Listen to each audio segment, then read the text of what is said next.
I'm Shannon LeGro. I host a podcast called Into the Fray. And for most of my life, I've been capturing history in a bottle. No, not the history that we all grew up learning about in school or reading about in the newspaper, but the weird stuff, the bizarre, the strange. I collect eyewitness stories of people who've encountered the unreal. And today begins my own search for one of the biggest questions I've ever asked. Are we alone?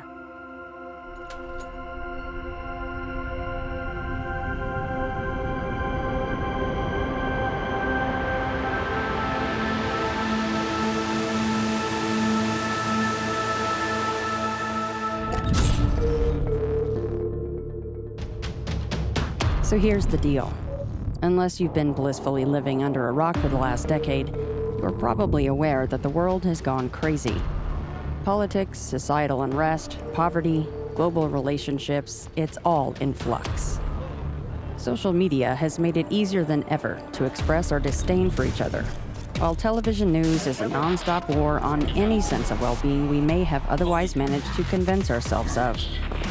Wars are being waged across the Middle East, while inner cities remain an ignored battleground on our home soil. In the last year, the U.S. Navy admitted they were aware of aerial phenomena that remains unidentifiable. Former members of secret, government-sanctioned organizations who studied the UFO subject have come forward, positioning the phenomenon as one of the go-to topics of discussion for news anchors, radio hosts, and late-night talk shows alike. Pop culture is full of aliens, while television execs have embraced the newfound popularity by blanketing networks and shows about men and women hunting flying saucers. Where UFO debates used to rage in cavernous forums hiding in the darkened recesses of the internet, today the verbal battles erupt on Facebook and Twitter. Somewhere in the middle of all this newfound attention, something has been lost. I no longer see the excitement over the unknown that once inspired so many to look up to the skies. When the US government is actively telling you that UFOs are real, what's the sense in being curious about anything?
I don't consider myself a ufologist or a researcher or even an investigator.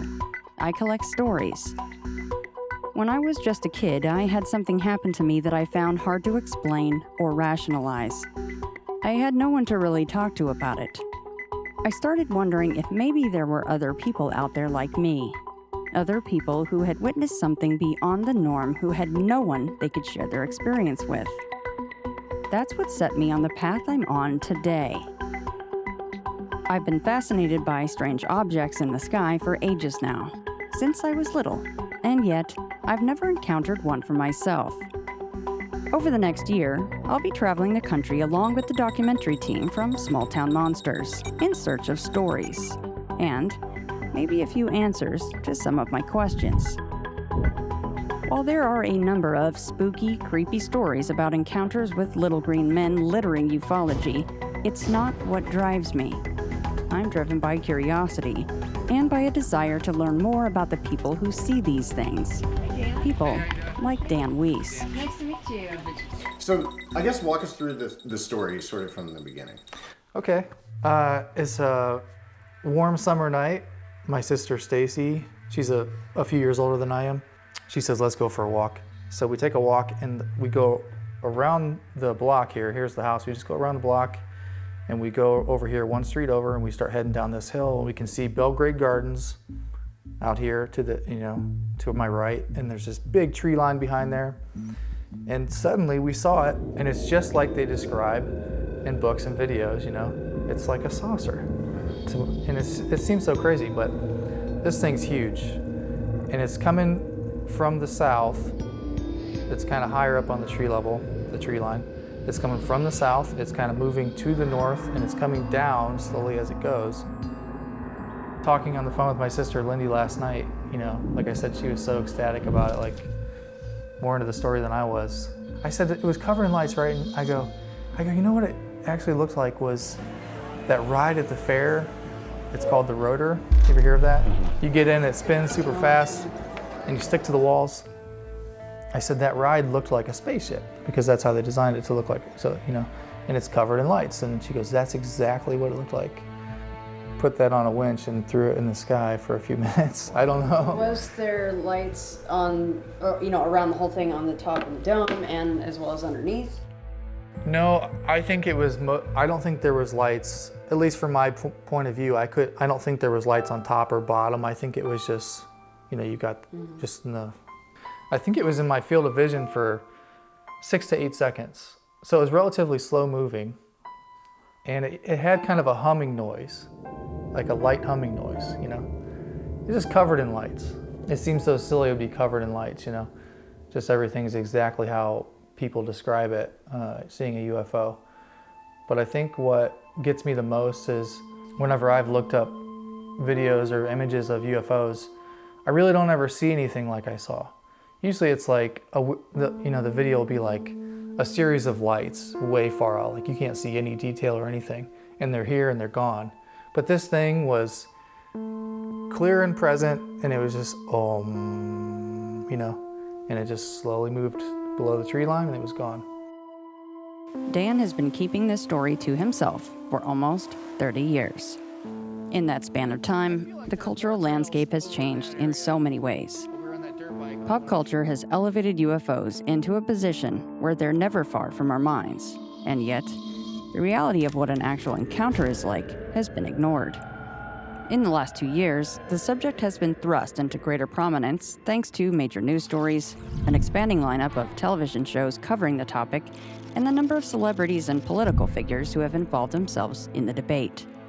These days, few people are looking to the skies, though, to satisfy their curiosity, and instead have turned to personalities and figures for answers. A far cry from the earliest days of UFO research. But what brought us to where we are today? Yeah, thanks for doing this. Yeah, no problem. Well, thanks for asking. And I'm going to have my phone out, but I'm not texting. I'm reading. Alejandro Rojas is a journalist who covers pop culture, science fiction, and outer space-based topics, with a focus on UFOs and the search for extraterrestrial life. His focus at openminds.tv is to cover the full breadth of the subject and to objectively report on the latest news. How do you see, what's the biggest sort of difference between where the UFO world or where the UFO subject sits today compared to where it was, say, like 20, 30, 40 years ago? 20, 30, 40 years ago? Well, 20 years ago or so, when I first got into this, it was kind of a low point for UFOs. It wasn't taken as seriously or covered as much. Not like today, where we're in a very, very unique situation where the government's talking about UFOs, the president has been talking about UFOs in a serious manner. The credibility level of the subject is at a high point, higher than it's been in a long time.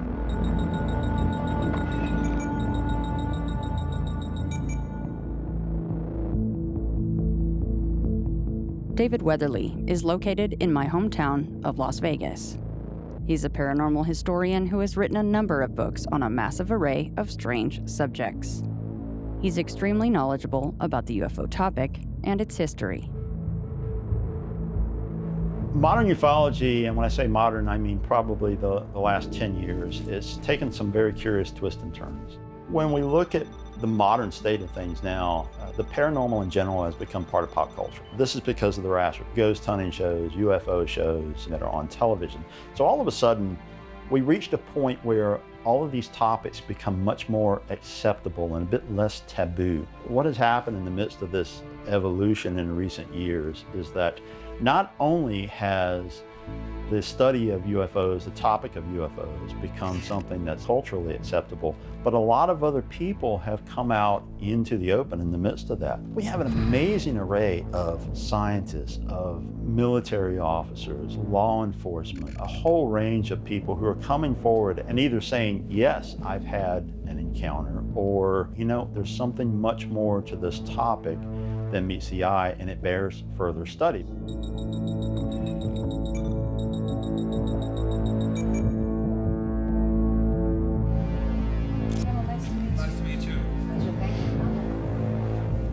Ronald Regier isn't just a UFO investigator.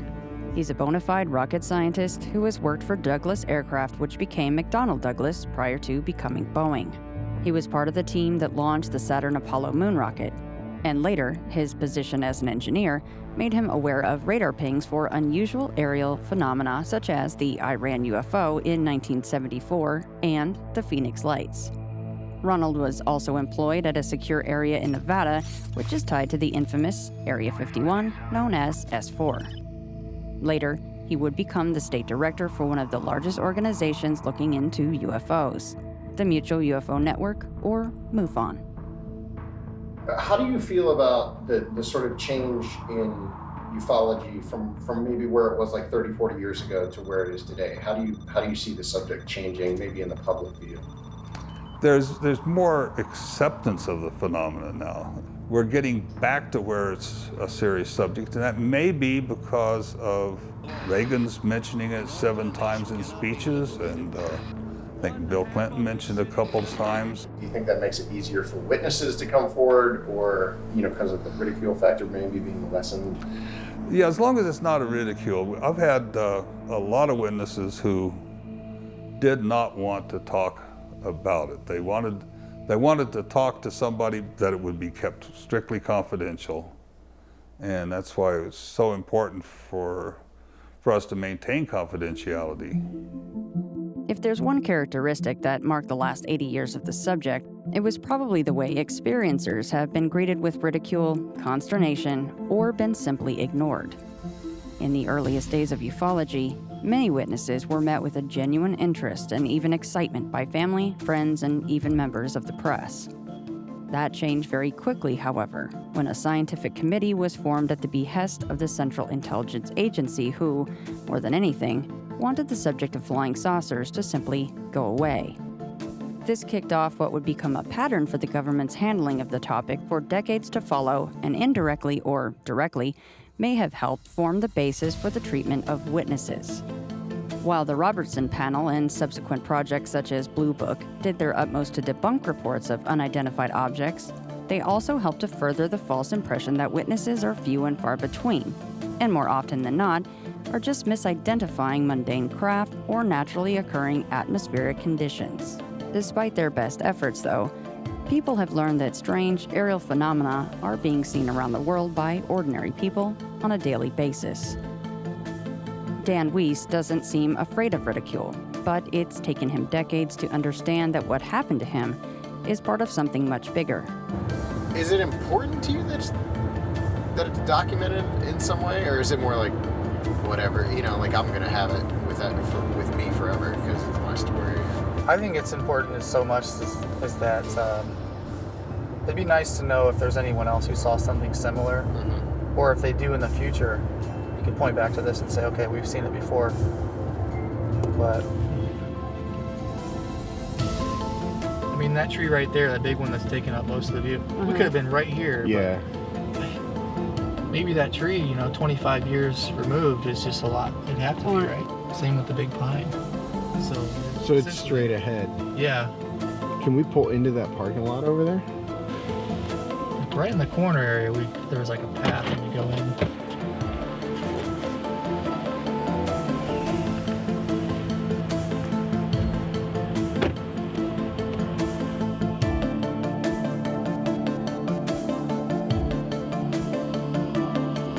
How did you all feel about seeing it? I mean, were you Well, I ran in the scared, or- house. Like I said, we come around from over there. We came back around the road, ran into our older sister, second sister that saw this.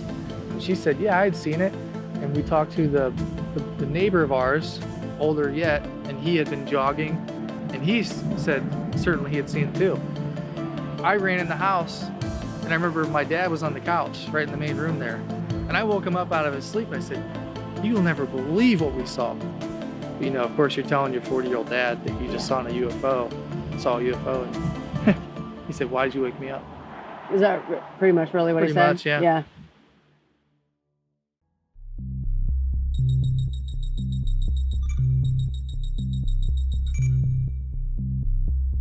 Ryan Sprague is an investigator and author who lives in New York City. Ryan and I started out together as hosts on my show, Into the Fray. Eventually, he struck out on his own and now hosts his own podcast called Somewhere in the Skies, which was also the title of his first book on the subject. Ryan was also featured on a recent CW television series about the paranormal, but has since returned to independently investigating and researching UFOs. For decades, UFO researchers have been trying to make what we do validated, make it legitimate. And we always went to the government for that, which is good and bad. I always found it fascinating that UFO people never believe the government, but the minute they come forward and say, hey, UFOs are real, we acknowledge they're real, we're so quick to just accept that. But the fact that the New York Times broke this story and we found out that there was a secret program, we all thought it ended with Project Blue Book. It was this guy, Lou Elizondo, who was investigating UFOs or researching them at the Pentagon. He's a career intelligence officer. He got hooked up with people in the government who have been working in the paranormal arena for decades. They were working together to essentially investigate UFOs for the government. Even us in the UFO community had no idea that this program existed, and that they actually brought evidence to the table to show us these pretty captivating videos, I thought, the Tic Tac UFO in specific. In 2004, off the coast of San Diego, there was an encounter by the Nimitz Carrier Strike Group. They were catching on radar these objects. At one point, they zero in some jets on the objects. One of the jets approaches the object. They saw some, water churning. Above that water was an object he said was about 40 feet long. It was white, smooth, lozenge sort of shape. He even calls it a tic-tac. It looked like a giant flying tic-tac. He maneuvered toward this thing, and this thing began to match his maneuvers. It was starting to get behind him, which is a position you don't want if you're a fighter pilot, so he moved to get in front of this object, and the object took off at incredible speeds. The fact is, the government has been actively involved in the UFO game going all the way back to the 1940s. In 1952, Project Blue Book was the name given to the Air Force-operated study into the UFO phenomenon, which was advised by J. Allen Hynek, an American astronomer and professor. Blue Book continued into the late 1960s before it was shuttered, but it's theorized that the Air Force, along with other branches of the military and the United States government, continued investigating the subject. In 2017, Luis Elizondo confirmed these suspicions by breaking his silence on the existence of the Advanced Aerospace Threat Identification Program, or ATIP. Elizondo left the secretive government-sanctioned group, went public about its existence, and then joined an enterprise called To the Stars Academy of Arts and Sciences, which counted many former and some current government officials and scientific minds. But the fact that To the Stars counted so many political figures amongst its ranks acted as a red flag for many enthusiasts and historians alike. But there might be more to this story than simply a secret government-sanctioned look into whether or not little green men are visiting Earth. And Greg Bishop is just one of the people who has reason to question the existing stories about ATIP. TTSA was formed in, I believe, October of 2017. They had a press conference. Tom DeLonge, former guitarist, songwriter from Blink-182, he apparently got in touch with a bunch of people, former and maybe present government people, military, intelligence, and for some reason they saw something in him and decided that maybe they could form some kind of organization that would be a private UFO study, information gathering, basically a media empire to support itself so they could do this UFO research. That was their story. Right now, Elizondo, who worked for the Pentagon investigating UFOs, he left and joined this group To the Stars, ran by rock star Tom DeLonge. So now we have a situation where in recent weeks even, there have been all these revelations from government officials. We've heard about ATIP, we've heard about the fact that the Navy is looking at UFOs. They gathered together people from different parts of the government, I think all retired, all in intelligence and military intelligence and some military. The important part of their mission that they stated, I mean, it's totally public, is they're trying to find out what is going on with the UFO subject to see if any part of the technology or the apparent technology can be exploited for profit, defense, both. And as far as anybody knows, that's what that's what they're doing. I think they're doing far more than that, and they're not going to talk about it, but that's what everybody does. You do anything, you don't tell everybody anything, all that you're doing, because then you can't do whatever you're going to do. You know, their look at some of these significant cases involving military accounts and so forth is really changing, I think, how the public in general looks at UFOs. And it's interesting to me because, you know, for years there's been a disclosure movement. But come on, if the government came out tomorrow and said, we're going to disclose everything about UFOs in a press conference, it's going to take 1 hour, would you really believe that they were doing that? It's going to be pretty fascinating to see where things go from here, because I think there's been so much attention put on the topic of UFOs now that we've finally reached a zenith point where we can't really go back. You know, we can't suddenly close the curtain and say, no, never mind, nothing was going on. They did that with Blue Book, but it worked back then. It won't work now. So we have a celebrity rock star heading up what could very well become the impetus for disclosure. It's strange for sure, but far from the weirdest thing to ever happen to the field of UFO study. In my short time involved in all of this, I've come to see a dramatic shift in the way people react to one another online. Whether it's the number of former government officials involved or the murkiness of what their true agenda might be, To the Stars Academy is creating a debate. But why debate the true merits and motives of a group of scientists, politicians, and celebrities at all? Isn't this simply shifting the focus away from where it should be to begin with? The further one wades into the current state of the UFO field, the more it seems to me that there is a disconnect between the people who have actually encountered a UFO and the personalities, agendas, and gossip that has built up around the subject. The peer review used to be people talking to each other in journals. Now it's fighting on social media. That's basically ufology now, at least most of it. Just people yelling at each other on social media and arguing about stuff that's probably not that important. The ridicule factor has played a very large role in keeping people quiet.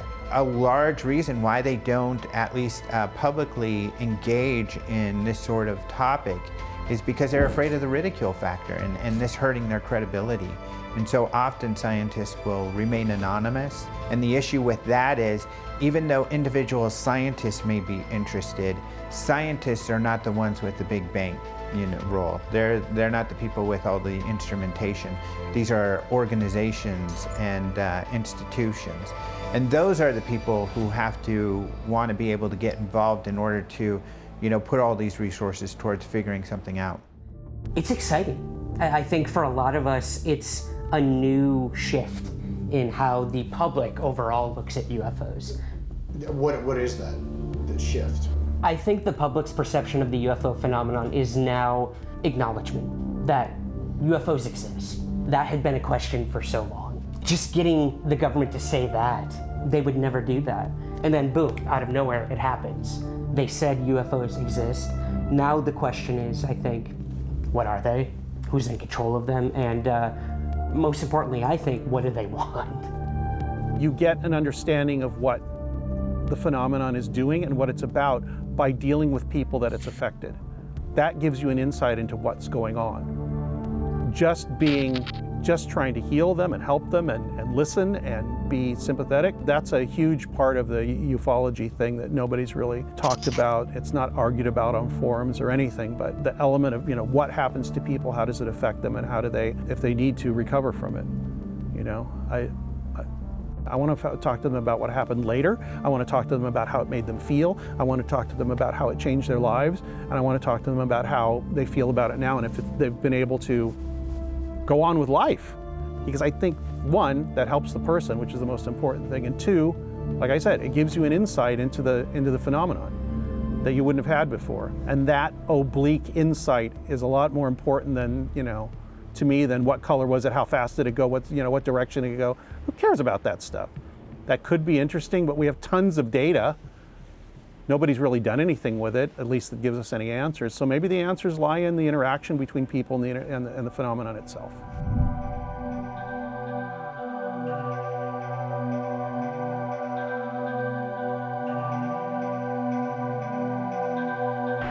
Do you, even at your own house though, do you still sometimes look up and, did it ignite any kind of an interest in this more so than maybe think you would have had? Yeah, I'm always interested in, I don't know if I should say space travel or something, but I'm always interested in space. And I do look up in the sky, and she's calling now.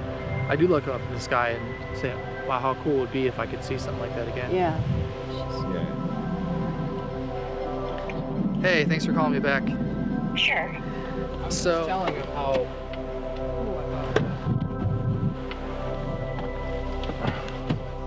a little unsure of what I had seen. How cool it was that you had seen it too, being older, that it kind of reassured me in what I was thinking I saw, Yeah, that makes sense. Would you have a second to kind of tell me what you saw? Because they're actually recording too, and I thought it'd be cool. It makes the story so much more credible when you have someone else telling it, I had just gone for a walk around the block and I was by myself. I was headed up the road and I saw something that looked very much like a typical UFO with lights, and it was just a quick something out of the corner of my eye, and I thought, that's crazy. That, I couldn't explain what else it was though, and I kind of shrugged it off. And then you and Stacy were walking towards me maybe 3 or 4 minutes later, and she was all worked up and said that you guys had just seen a UFO. And I said, well, I saw something also, but I don't know what it was. But I laughed and thought that's kind of what I thought it was too. And I was trying to talk all of us out of thinking that's what it was when a complete stranger jogging by overheard us and said, no, she's right and you're right. I saw it also. Well, I immediately started to, in my own head, my first reaction was, what the heck was that? That looked like a UFO. And then I thought to myself, you're an idiot. Those things aren't real. Right. And I kind of laughed to myself. But then when Stacy was all worked up, I started thinking we really did see something. But it is hard to remember details. It's been 25 years ago. Mm-hmm. But it's something that I've never forgotten. And occasionally I have brought it up and shared with my friends that, there was this one time where a few of us saw something. Right, so have I. Do you ever, when you look at the sky, because every now and then I look, especially when I go past this area, I kind of think real quick it'd be cool if I just saw something. Or do you ever wonder if there is something back there, maybe there's some underground thing where they keep these things, or do you think it was government, or what do you think? No, late at night, if there's a plane and you catch a flashing light, sometimes it triggers that memory. Uh-huh. Because planes at night have different color lights and that sort of thing. Well, thanks for letting me talk to you about it. I appreciate you, because like I said, without someone else's testimony, I'm kind of out here pointing at the sky and I'm like, yep, saw it. But when you have someone else, especially someone who was older, especially considering I was only 9 years old, it helps bring a lot of credibility to the story and everything. No, we all saw something. So I really couldn't be certain what it was, but we all saw something that day. I think so too. All right, thanks, Lindy. Okay, no Talk to you problem. later. Okay, bye-bye. Bye.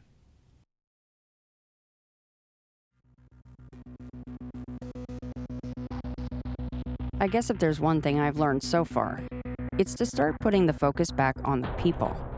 Not just the people who are investigating or researching, but the people who have had experiences with something they don't understand.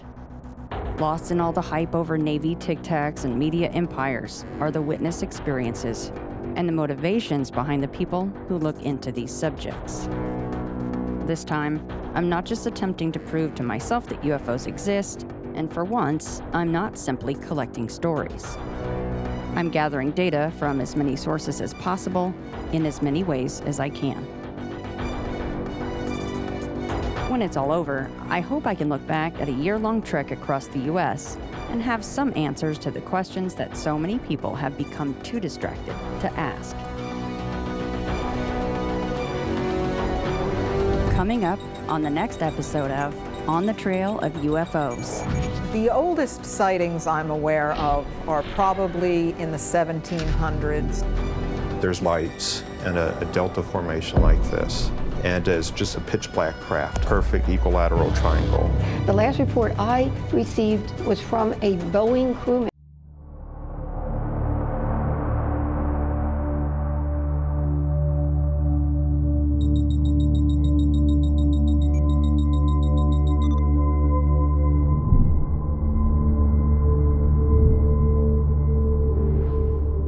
Funny thing about UFOs, they're always changing, while perpetually remaining the same. The earliest documented reports of strange objects in the sky essentially define them similarly to early descriptions of flying saucers. In the 1600s, reports of strange lights off the coast of the Americas define some of the earliest known types of UFO sightings, while in the 1700s, settlers in the New England areas recalled descriptions of hovering orbs in the skies above the waterways around Boston. Today, it's not just flying saucers or lights in the sky that experiencers encounter. Cigar-shaped craft, tic-tacs from space, and yes, the black triangles. Triangular-shaped craft began gaining notoriety during the 1980s, when a wave of sightings swept across the Hudson Valley, but it wasn't until 1997 that the national media began focusing on them.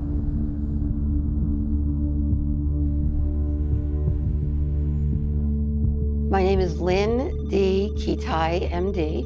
I am a medical doctor, had no interest or knowledge in this topic at all till what would become the most historic, most documented, and the most important mass anomalous aerial sighting in modern history, if not all of history, called the Phoenix Lights. My husband and I are physicians, and healthy skeptics, one must be when you're a physician.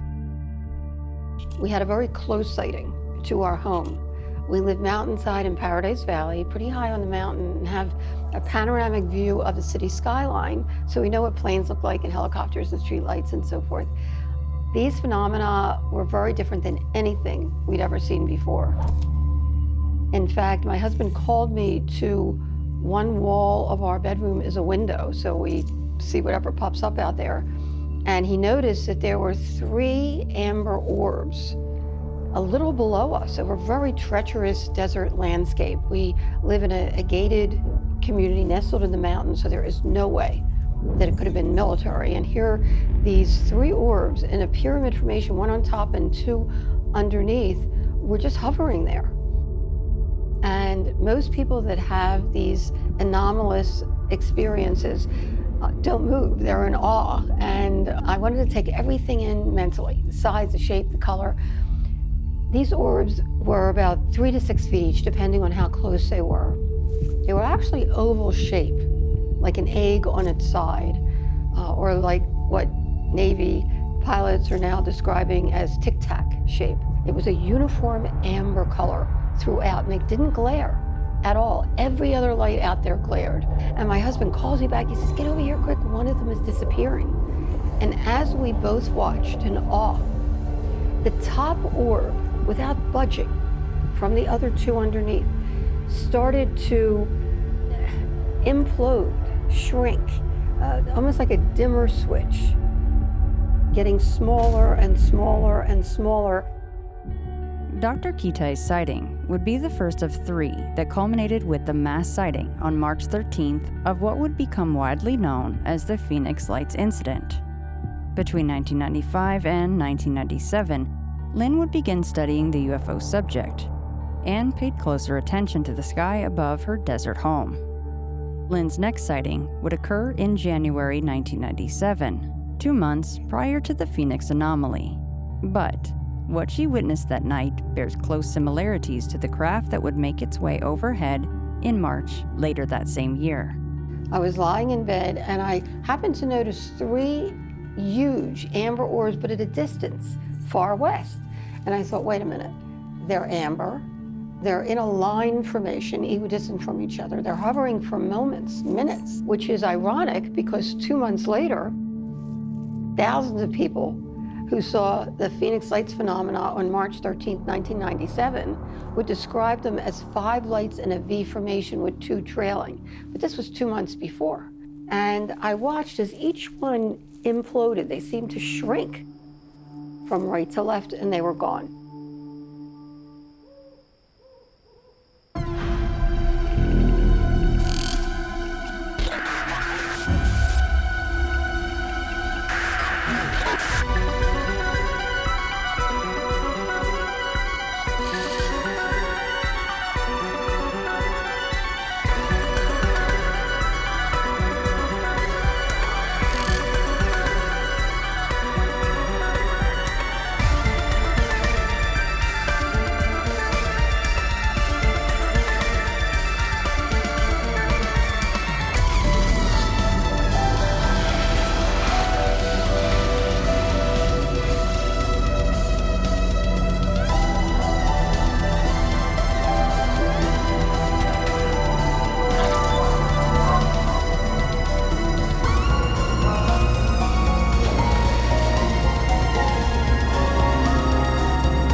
Now, triangles and tic-tacs are weird enough, but the history of unidentified objects in the US goes back further than most people realize.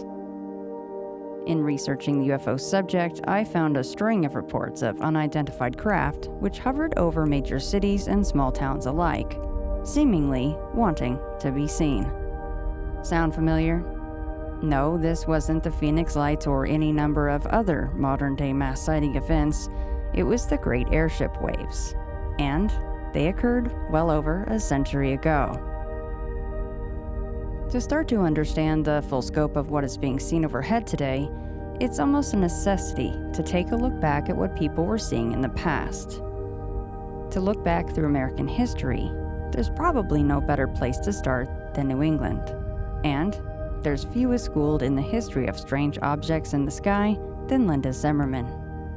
Linda is a researcher and author located in upstate New York, who has written a number of books on UFOs, particularly of sightings and encounters in the Hudson Valley area. Linda's knowledge of the UFO subject comes from a lifelong interest in the phenomenon and from decades' worth of experience interviewing witnesses. The oldest sightings I'm aware of are probably in the 1700s, colonial accounts of strange objects in the sky. Certainly by the 1800s, there were a lot. The biggest, earliest wave that I've been able to find was 1908, 1909. The mysterious airships, as they called them, they weren't called UFOs yet, but these were enormous craft that could hover. They could fly at an extremely high rate of speed and carried 1 to 3 extremely bright spotlights. There simply were no craft that we mere mortals had at that point that had those flight characteristics. Didn't exist. These cases are just incredible. I remember reading about them years ago. They dubbed them airships. So in the 1890s, there was this whole outbreak of sightings and encounters that people were having with airships. They didn't know what else to call them. And they actually looked like, for me, it kind of evokes sort of a steampunk version of a Zeppelin or something, because you read these cases and these people are talking about these massive ships. Sometimes there's different kind of gears and fins and things like that on them. They see these crafts, sometimes they land, sometimes they encounter the occupants. A lot of them were described as balloons or zephyrs or that sort of thing, although dirigibles of this type were not very popular, especially not here in the United States. There was a little bit of research into that, but most of that was going on in Europe. In the area where I live in the southern Hudson Valley, there were sightings many, many nights. Farmers would be out commenting on these enormous bright lights, like as if they were searching for something. Worcester, Massachusetts, in Christmas of 1909, tens of thousands of people were just spilling out of their homes and businesses to see the mysterious airships that sometimes would circle overhead for hours and hours. You get these farmers and people living in rural areas who really just don't know what to think. All of a sudden there's this flying craft. You can imagine what that was like in the late 1800s, you know, well before airplanes and so forth. Suddenly there are these huge ships that are coming down from somewhere. One night there was a sighting. It went as far from New York City to Boston in a single night, witnesses all along the way. So these were just long, sustained flights. These are some of the earliest cases that we get. This whole rash of airship sightings and encounters are sort of a subset of the identifications of UFOs. When you see these stunning reports, basically from here to Canada and out to the Midwest over a 2-year period, how else do you explain that? When people were seeing that sort of thing here in the United States, I think that really was a genuine mystery. When we get into later periods, of course, descriptions get somewhat more consistent, but only to a degree.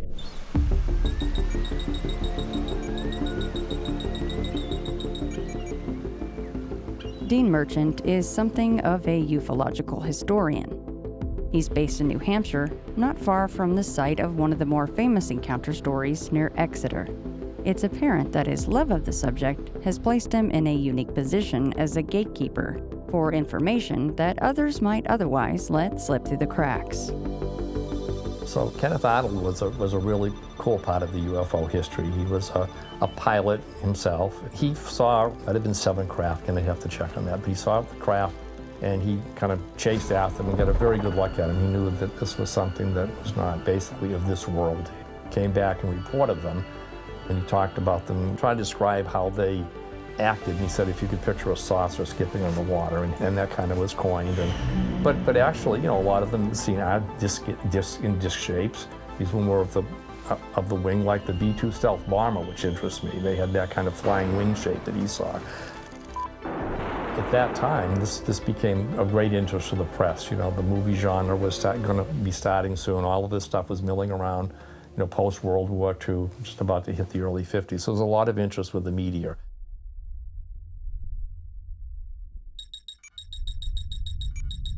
Stan Gordon has been taking reports of UFOs in the state of Pennsylvania since the 1960s. In that time, he's become known as the go-to source of information relating to anomalous phenomena on the western edge of the state, and he's authored multiple books on a number of strange subjects. He's also spent decades researching a purported crash of one of America's many supposed crashed unknown objects near the village of Kecksburg, which makes him a very valuable resource when it comes to identifying trends, if they exist, in craft descriptions. Well, of course, going back many, many years, and you still get some of these reports, you had your typical big disc.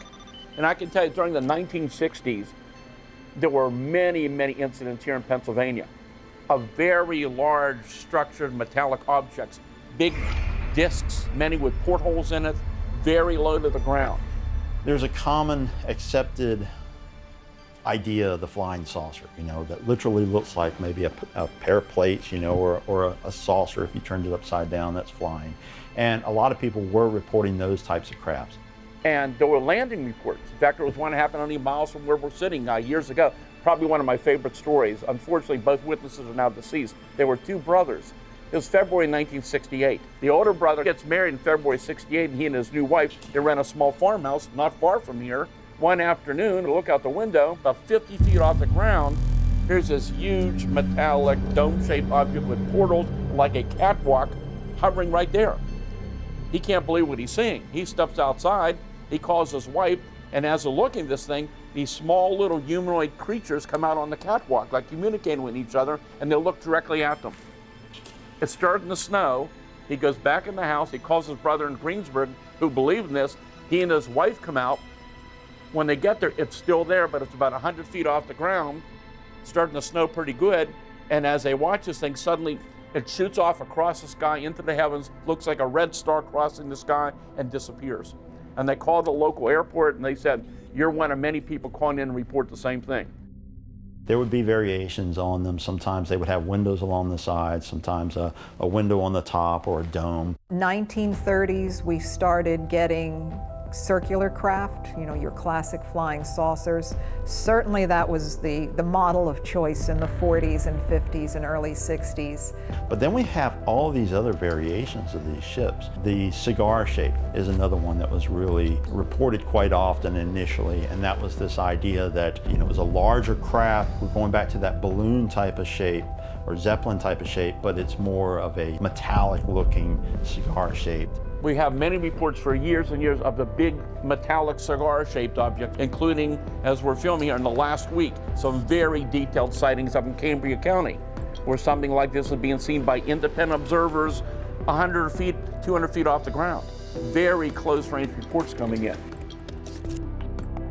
Do you notice, and I don't know if this is just me, but do you notice a weird sort of correlation between UFO descriptions and the era in which they're taking place technologically? So there are phases that go on. The typical flying saucer, the round disc-shaped object that we saw so much in the 50s, seemed to be, more of something that was happening during that era. And we haven't seen so much since then. So there are kind of trends that seem to happen here and there. Gee whiz. In the midst of that, we also had craft that resembled a little bit closer to the bomber, the stealth bomber. Then the triangles, V's, and boomerangs of the 1980s. The signature events of the waves of the 1980s were triangular-shaped craft that almost always were described as the size of a football field, would descend down to treetop level. I had people tell me they could have hit it with a baseball, a rock, a tennis ball. That's how close these were. Larger craft that were reported, for instance, in the Phoenix Lights, these massive, I hesitate to use the word almost, but motherships, as some people dubbed them. Absolutely silent. Most people said eerily quiet, dead silent. One witness said it was like a city of lights. Hundreds and hundreds of multicolored lights. Triangles were something new. That wasn't something as abundant as it has been more recently. Although these triangle sightings have been going on for quite some time, but it just seems like more.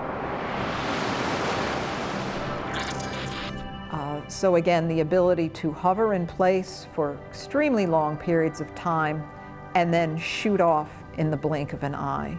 There was one man that impressed me in particular, Mike Hartnett. He actually became one of the highest ranking members of the New York City Fire Department. This was not a skittish man at all, and he had one of these massive triangles move very, very slowly over his house. And being one of New York's bravest, he got a very bright, like million candle power light, and he flashed it at this object, and in response, all of its lights dimmed and then came back on in direct response to him. Sean Kevin Jason witnessed a black triangle for himself on a desert road somewhere between Las Vegas and Rachel, Nevada.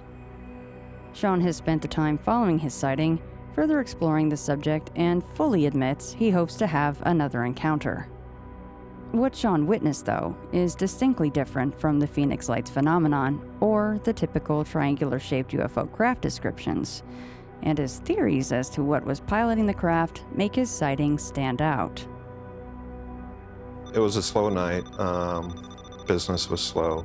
Jumped on the highway, headed out of town until I hit the Apex exit.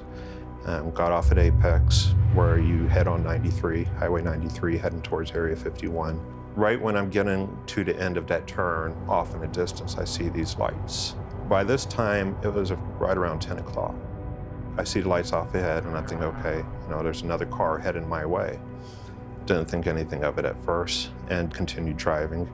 I was a little concerned because, this was the time before cell phones, that sort of thing. So if someone's in trouble, am I going to stop to help them? So I'm driving a little ways thinking about this when it dawned on me that the lights were not on the road, they're hovering over the road. Because I can see the lights over the road, and then I can see the illuminated road underneath these lights. So I had a pair of binoculars with me, and I decided to try to get a view of the craft through my binoculars as I'm driving. I'm trying to drive while I'm using them at the same time. I can definitely see the lights better with the binoculars and tell something for sure is over the road. So I had tossed the binoculars in my back seat and decided to just floor it. Push the car as fast as I could to get there before this craft leaves. It didn't take long at all before I found myself pulling up underneath the craft and parking my car. There's lights and a delta formation like this, and it's just a pitch black craft, perfect equilateral triangle. It was hovering roughly around 20 feet over the road, completely silent, making no noise at all. The craft was actually darker than the sky behind it. I'm sitting there and just dumbfounded, in awe. At one point I decided to pinch my arm, just kind of like, am I really awake? Is this really happening? And I had done so hard that I wanted to draw blood from my arm. So I'm thinking if I can grab my binoculars, I might be able to make out any logo or identification. I had thrown them in the back seat, so I turned around, see them right away. They were lying on the floor behind the passenger seat, grabbed them, turned back around, and the craft is gone. And I'm thinking at this point, it's totally gone. I'm not going to see it again. So I start scanning the horizon. I catch it again to my 7 o'clock position, and it actually got a good ways down the valley from me, and just that short period of time. Like I said, it was flying to the 7 o'clock position, and then it made a right, heading, basically north towards the mountains. It was just a bizarre thing to see as this thing slowly crept up the side of the mountain, and you see it hit the top, and then it just drops down the other side of it.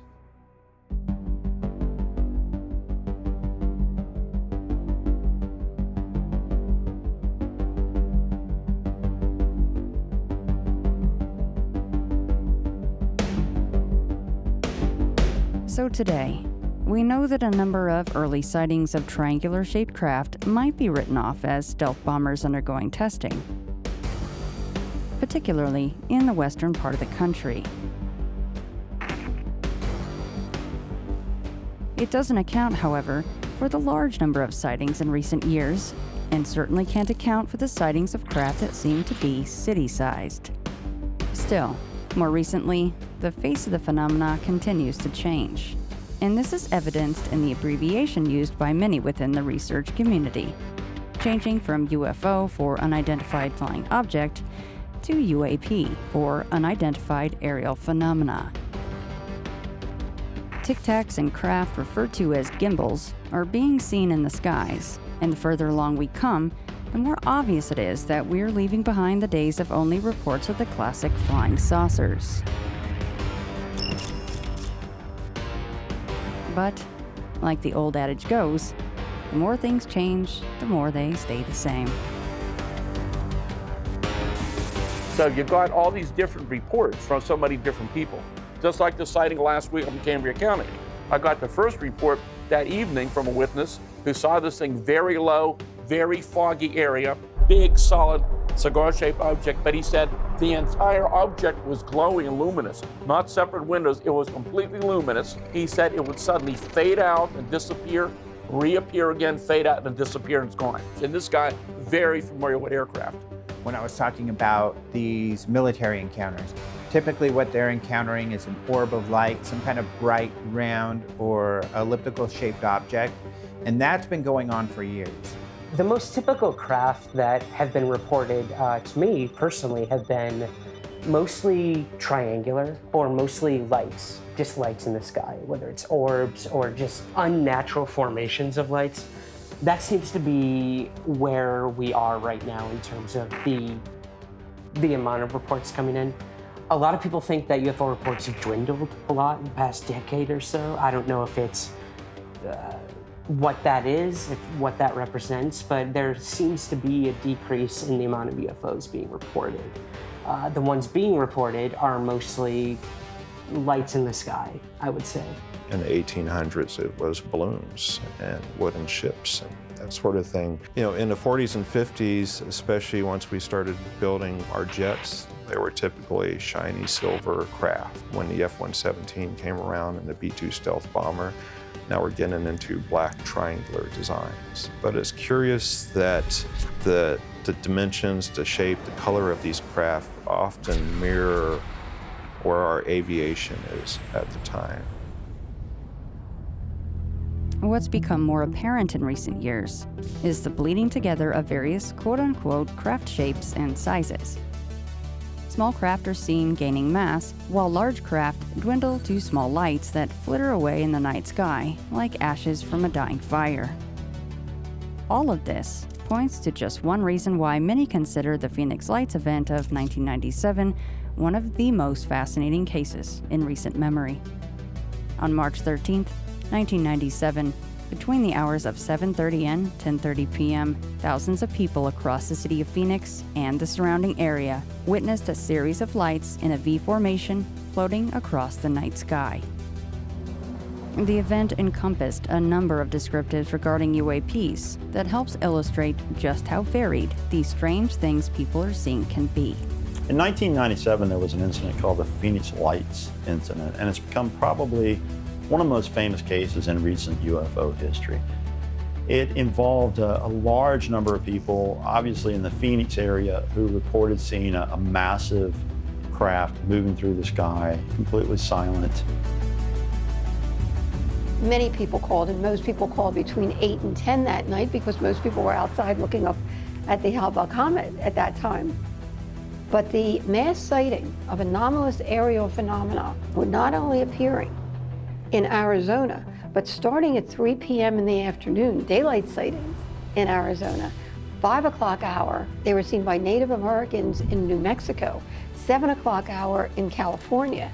11 o'clock hour, they were actually reported by 2 separate airline commercial pilots who reported one of these massive over-mile-wide craft covering Las Vegas.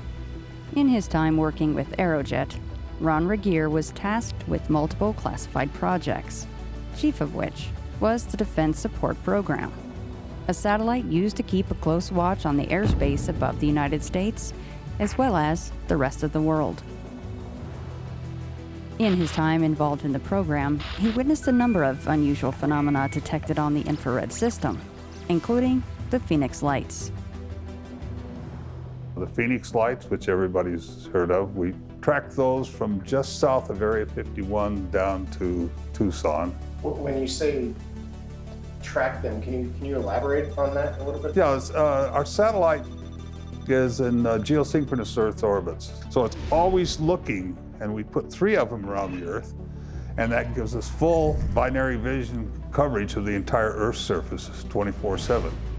Phoenix Lights, we first picked those up just south of Area 51, which is northeast of Las Vegas. Don't know where it originated from or if that's just when it became within our spectrum. It came all the way down past Phoenix and then went down and then went out of sight just north of Tucson. Do you know how big that was or how big it might have been? Well, it could be 8 separate objects or it could have been one big object. I don't know. air traffic controllers at Sky Harbor International Airport. So the same exact thing, took their high-powered binoculars to look, and what they described was 6 equidistant points of light that seemed to be attached to something over a mile wide. But they couldn't quite see what these lights were attached to. And you would hear that again by thousands of people, and they were alarmed because there's a 30-mile radius around the center of the airport called Class B restricted airspace. Anyone that comes into that airspace, especially 1,000 feet altitude that these were, must call into the tower, but no one did. Often these sightings, the craft or whatever it is, seems to be wanting people to see it. So it's not like people see triangle craft often, but when they do see them, they're often extraordinary circumstances. For instance, you know, you've got the Phoenix lights that happened in 97, and that was a big deal. Governor Fife Symington says he saw those lights, and what he says is taken seriously. He goes as far as to say he believes that they are from somewhere else, that what he saw was a craft from out of this world, essentially. The last report I received, credible report, personally, was from a Boeing crewman who was coming into work with his crew at 5:30 a.m. the next morning at Sky Harbor International Airport and saw one of these mile-wide craft hovering over their tarmac. So it was for many, many hours, over a dozen hours, and there were many activities happening in many areas at the same time during the mass sighting. A lot of people don't realize actually that the Phoenix lights were also seen in Nevada and the Vegas area and other regions. So this was a very concentrated wave of sightings that a large number of witnesses saw. And the fascinating thing about that is that, again, we still have no answers. Now we have really evolved since the 90s to actually looking at the data now that more and more credible people are coming forward, including our own former Arizona governor, who admits that he saw one of these mile-wide craft and that it was otherworldly.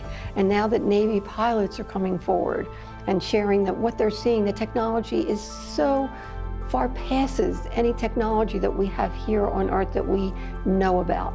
The whole thing is really evolving to a good place, a much better place of people being ready to learn about the topic and being ready to accept that this is real.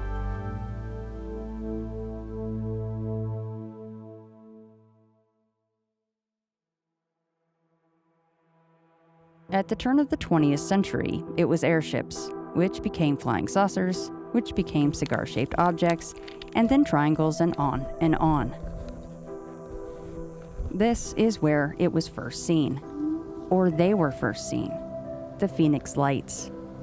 The phenomena first appeared in the sky above the Prescott Valley, then moved over the town of Dewey, before finally making its way over the city in the direction of Sky Harbor Airport.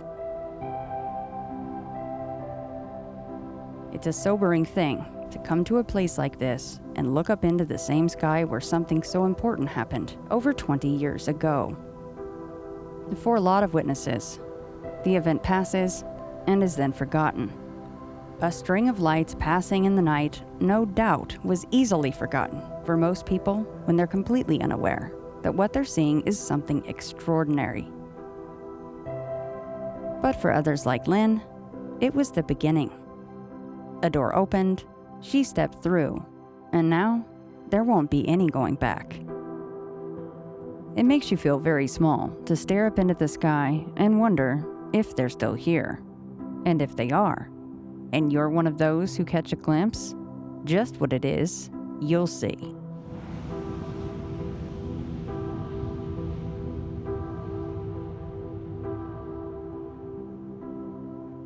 Coming up on the next episode of On the Trail of UFOs. Over the last several weeks, people in this area have been reporting high altitude objects in the sky they're not familiar with. You'll find that there are areas, particularly in the United States and around the world, that seemingly have a high concentration of sightings. Places like Point Pleasant, West Virginia, or Chestnut Ridge, Sedona. So the Hudson Valley UFO wave started with the police, and it kind of ended with the police. They actually investigated all these cases.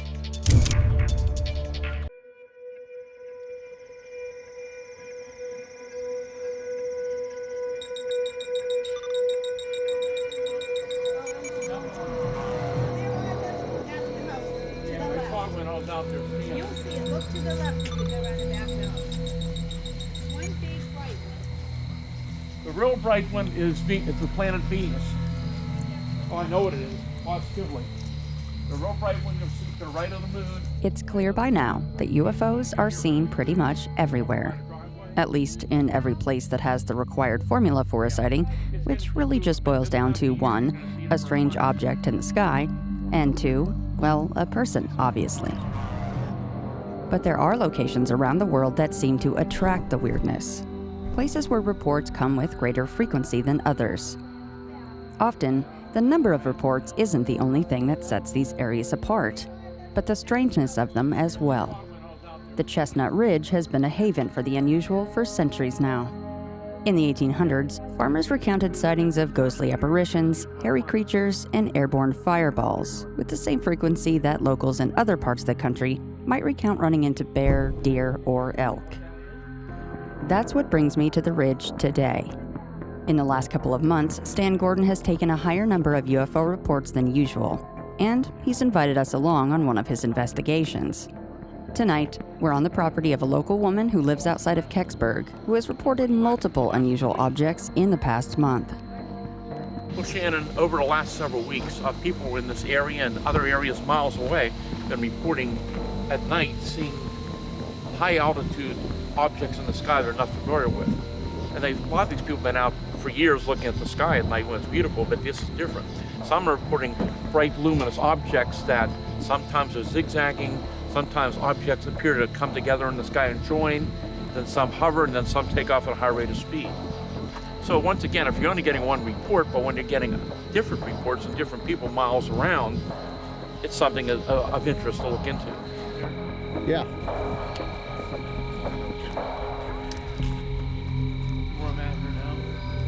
There's a nice aircraft. You see how it's passing the star right there? But also, over the hill, not far away, several miles away, you can see the Chestnut Ridge. And of course, this whole area has had a history of sightings for years and years, and people continue to report seeing it.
In UFO vocabulary, the phrase hotspot comes up constantly.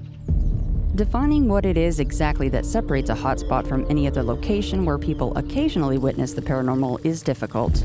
But to follow the line of thinking put forth by many modern-day ufologists and researchers, a hotspot is anywhere that multiple reports exist over an extended period of time, involving a larger than usual number of phenomena.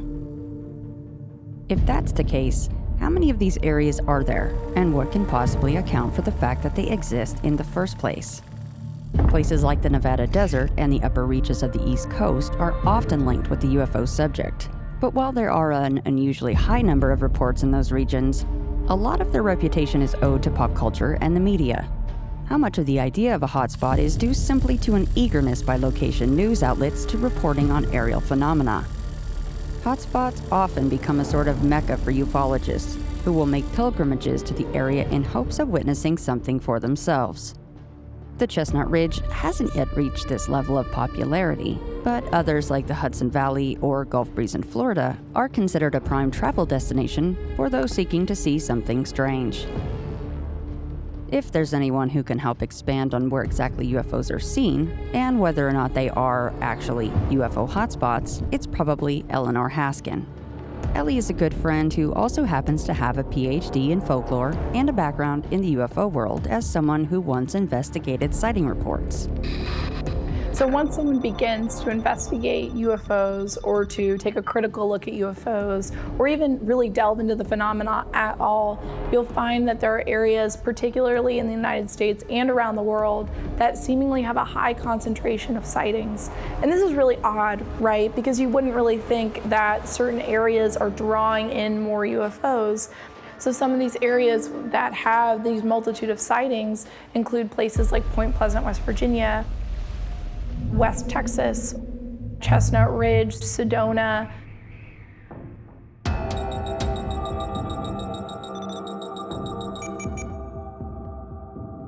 Mark Matsky is part of the Small Town Monsters crew and podcast host.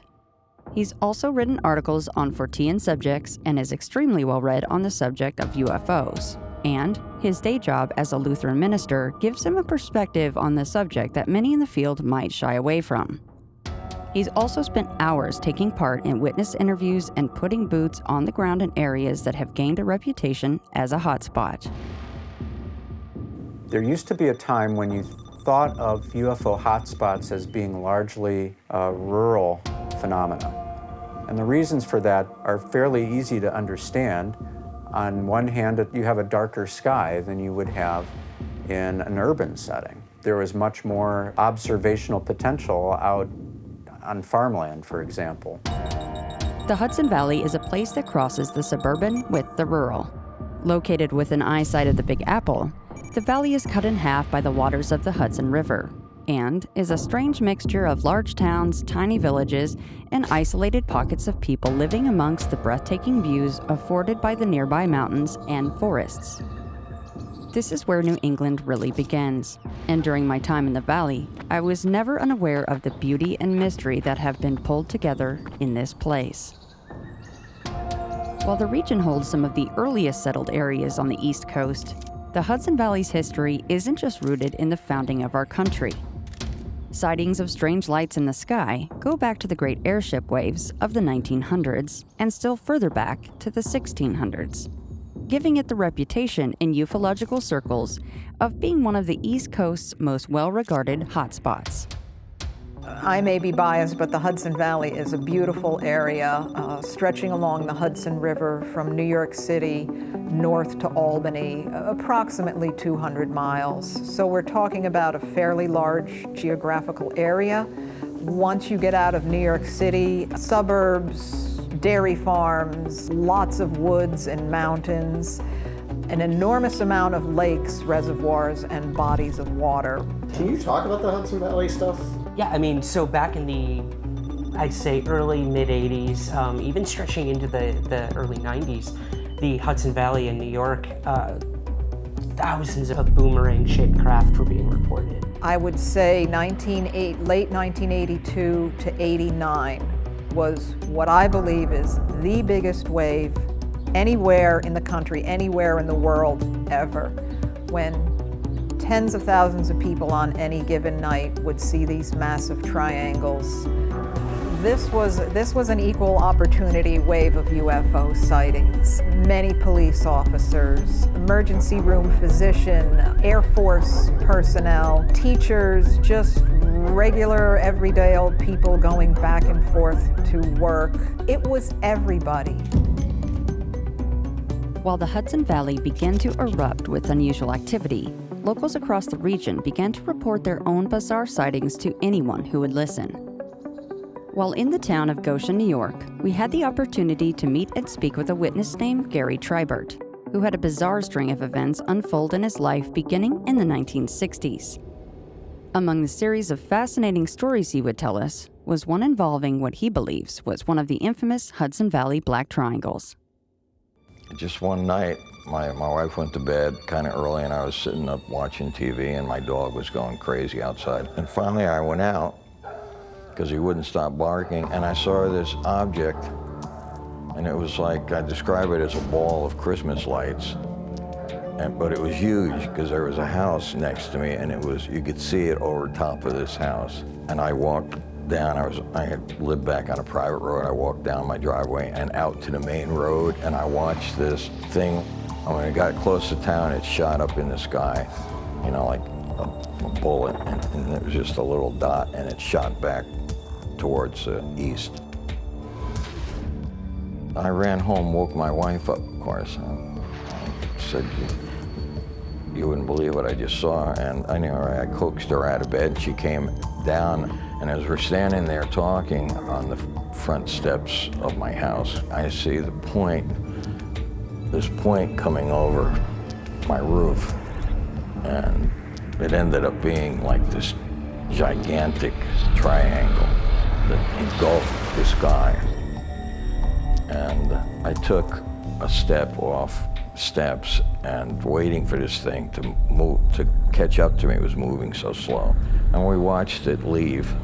I was just mesmerized watching this thing move away, and then it just kind of headed north and away.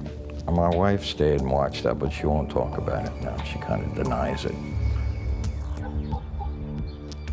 And these were being reported by law enforcement, first and foremost, which is like a dream come true for a UFO investigator. Anyone in authority, whether it's military, law enforcement, when they're the ones having these experiences, that's a big risk for them to come forward and say that. I can't tell you how many dozens, if not hundreds, of police officers had these sightings. Many accounts of they hear in one jurisdiction that this vehicle is passing overhead. They would jump in their cars and chase it, and you would have several precincts in one night trying to follow this object. So the Hudson Valley UFO wave started with the police, and it kind of ended with the police. They actually investigated all these cases, not just some UFO cranks or enthusiasts.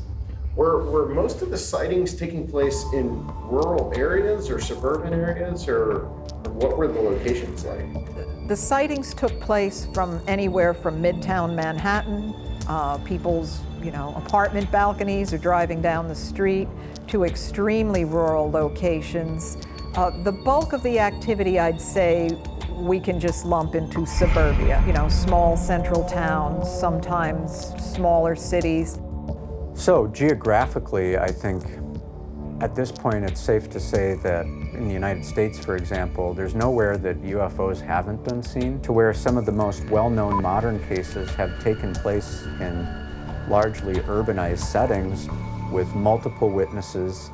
That waned, as I said, the end of the 1980s. There was a mini wave in the Pine Bush, New York area into the mid-1990s. And as for this area, I can't really say there have been any other waves per se. Certainly short bursts of activity, but nothing to compare to the 80s or 1909.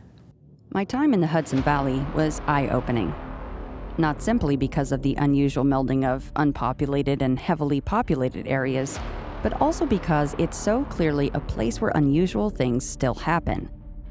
Amongst the tiny towns and villages, there is such an acceptance of the UFO subject by locals that many of the people we spoke with spoke about it as if it was any other mundane topic. If places like the Chestnut Ridge are an example of anything, it's just how unusual some geographical locations can be. What it is that witnesses are encountering in areas like this truly defy rational explanations and simply seem to create an endless litany of questions. While the sheer volume of reports in places like the Hudson Valley and the Ridge share commonalities, the unending parade of weird that marches across the skies, and occasionally the earth, in Pennsylvania, sets up another type of hotspot entirely. One of my associate researchers, Jim Brown up in Fayette County in September, had an incident where in the afternoon there had been a storm, it was over, it was a beautiful clear sky, there was one cloud in the sky. He sees first this big black sphere. He said it looks like the size of a full moon when you see it up in the sky. It comes out of the one direction and moves directly into this cloud, but it never comes out. A short time later, two more of these big black spherical objects from different directions come across the sky, one behind another. They both enter the cloud, they never come out. His wife runs in the house to get a camera in case another one shows up. While she's in there, the fourth one appears, but this one has spikes out of several parts of the diameter of this thing. It's kind of moving around and rotating. It goes into the cloud, never comes out. And then that cloud begins to change to a yellowish color. It begins to fade out and disappear. So there are these hot spots. And some scientists believe that these hotspots could be places where, perhaps there are portals or there are multi ways to access other dimensions. The concept of a window area is related to that of a flap, except the window element of that attempts to get at an explanation. The idea of the window presupposes the existence of a realm beyond what we can normally see or sense. Tribal traditions all over the world have this concept of these portal areas, window zones, sacred lands. Sometimes it's a taboo area. Their view is that these pieces of land are areas of connection to other worlds. There was some aspect of this area that you could kind of access either multiple dimensions or something like that, where there are kind of portals or gateways that things were coming in and out of. That could be a reason that there are these hot spots around the world for paranormal activity. But a window would then be a time and a location where whatever is in that realm that we typically can't experience, something comes through the window into ours. So that for a time, we see the light in the sky, or we see this strange physical craft that seems to leave some markings in the earth behind. These areas are geographically spaces of high weirdness. And what I have found through investigating these areas over the years is that, again, the native traditions talk about these areas and they say, no, that's the place of the spirits, that's the place where things happen. You take a chance if you go out there. There's a type of explanatory power that's meant by the window. It opens for a period, whatever is back there or behind it comes through, interacts with us for a while, and then goes back through and is gone. While the Chestnut Ridge seems to be a popular destination for unknown aerial phenomena, the entire state of Pennsylvania has a history of sightings that date back to the 1700s. Sean Forker is based in the state of Pennsylvania, where he's been evaluating the UFO topic since he was a kid. While Sean doesn't consider himself a UFO investigator, he's more familiar with the subject than most and has been involved in a number of investigations, including one that has ties to another one of my interview subjects, Alexander Petikoff. Like Forker, Petikoff is something of a newcomer to the UFO subject. He's a filmmaker and adventurer from New Hampshire who documents strange subject matter when he isn't hiking large swaths of the U.S. Both Forker and Petikoff investigated a series of unusual events that occurred at a small farm less than 2 hours from the Chestnut Ridge and ended up with more than they bargained for. We call it Area 516 up in Clearfield County. They have all kinds of strange phenomena going on. Strange lights, orbs of lights appearing in these fields around their home. And I interviewed this family claiming there were black helicopters and and orbs and all sorts of other things, and especially UFOs. So the first year, we had a little town hall meeting. We talked to lots of locals, and there were tons of stories of people seeing strange lights in the sky. My flags start going up when I start hearing all these things. Great, it's just another one of these cases where you got one mystery compounded by another mystery. You're never going to sort it out. You're just wasting your time. This is a plot of land where a family has a home on one area of the land. Family owns a house up on the hill. They're all, it's family land. They're all relative. And they all have different experiences and different things going on, but some of it's so similar. Either they see or hear an upright figure walking around their property, or they see strange lights, or they see strange lights in the sky. And we get up there, spend time with these folks, and I'm down in this little campground they have set up. And I'm left there with a couple of the younger kids, and this flash of light happens. And I can't explain it. No light, nothing. I can't explain this flash of light. So they see the flash of light. One of the kids goes, "Did you see that thing standing in the woods over there?" And I'm like, "No," but we're getting out. And I took them back home, and people had told me that they had experienced the same thing. As they're going through, they see this flash of light, an entity standing off in the distance. So once we returned in May of 2019, I think it was the second night we were there, we were all kind of dispersed in different areas doing sort of night ops. I was, of course, posted down in the woods near this property, and there was just absolutely beautiful stars. So we decided to reconvene up at the property that we were staying at and just kind of hang around the fire pit. We didn't have the fire on, but we were just going to do some star watching. And right after midnight, we saw what appeared to be, actually when I first looked in the corner of my eye, I just saw this kind of object in the sky, and I immediately thought it was either a star or the moon that was behind a cloud.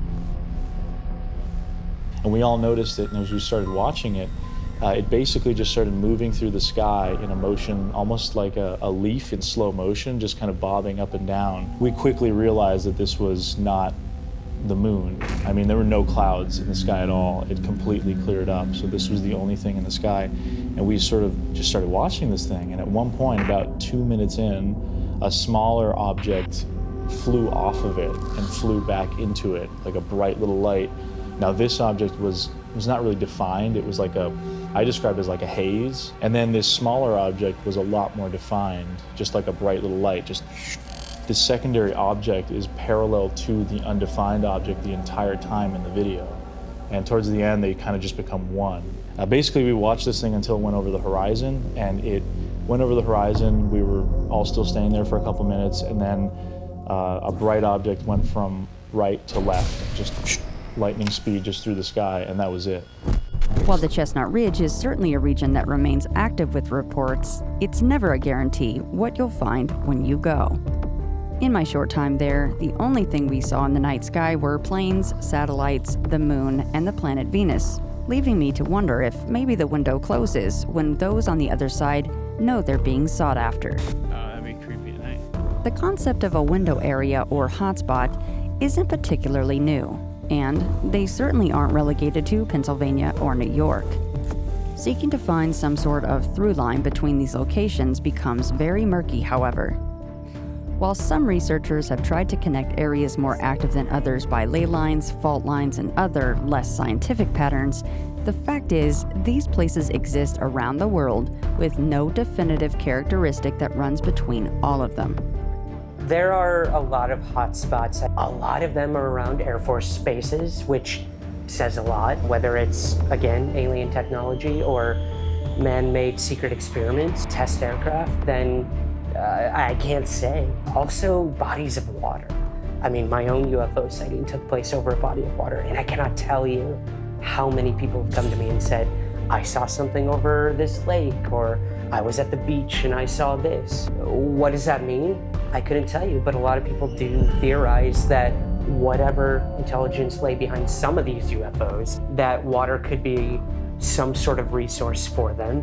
New England is no stranger to these sort of triangle areas. Most famously, we have the Bridgewater Triangle just south of Boston, where there's a whole host of strange things reported, especially UFOs. Lots of spook lights seen in the swamps there.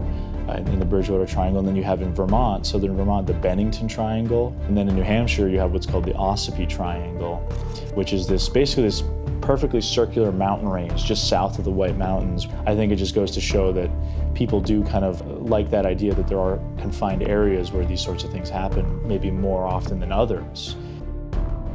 New York Times broke this story in December 2017 that the Pentagon was investigating UFOs. What people don't realize is that at the beginning, this project was more than just UFOs. This was inspired by this place called Skinwalker Ranch. There were people claiming to see Bigfoot. There were portals that people said they saw.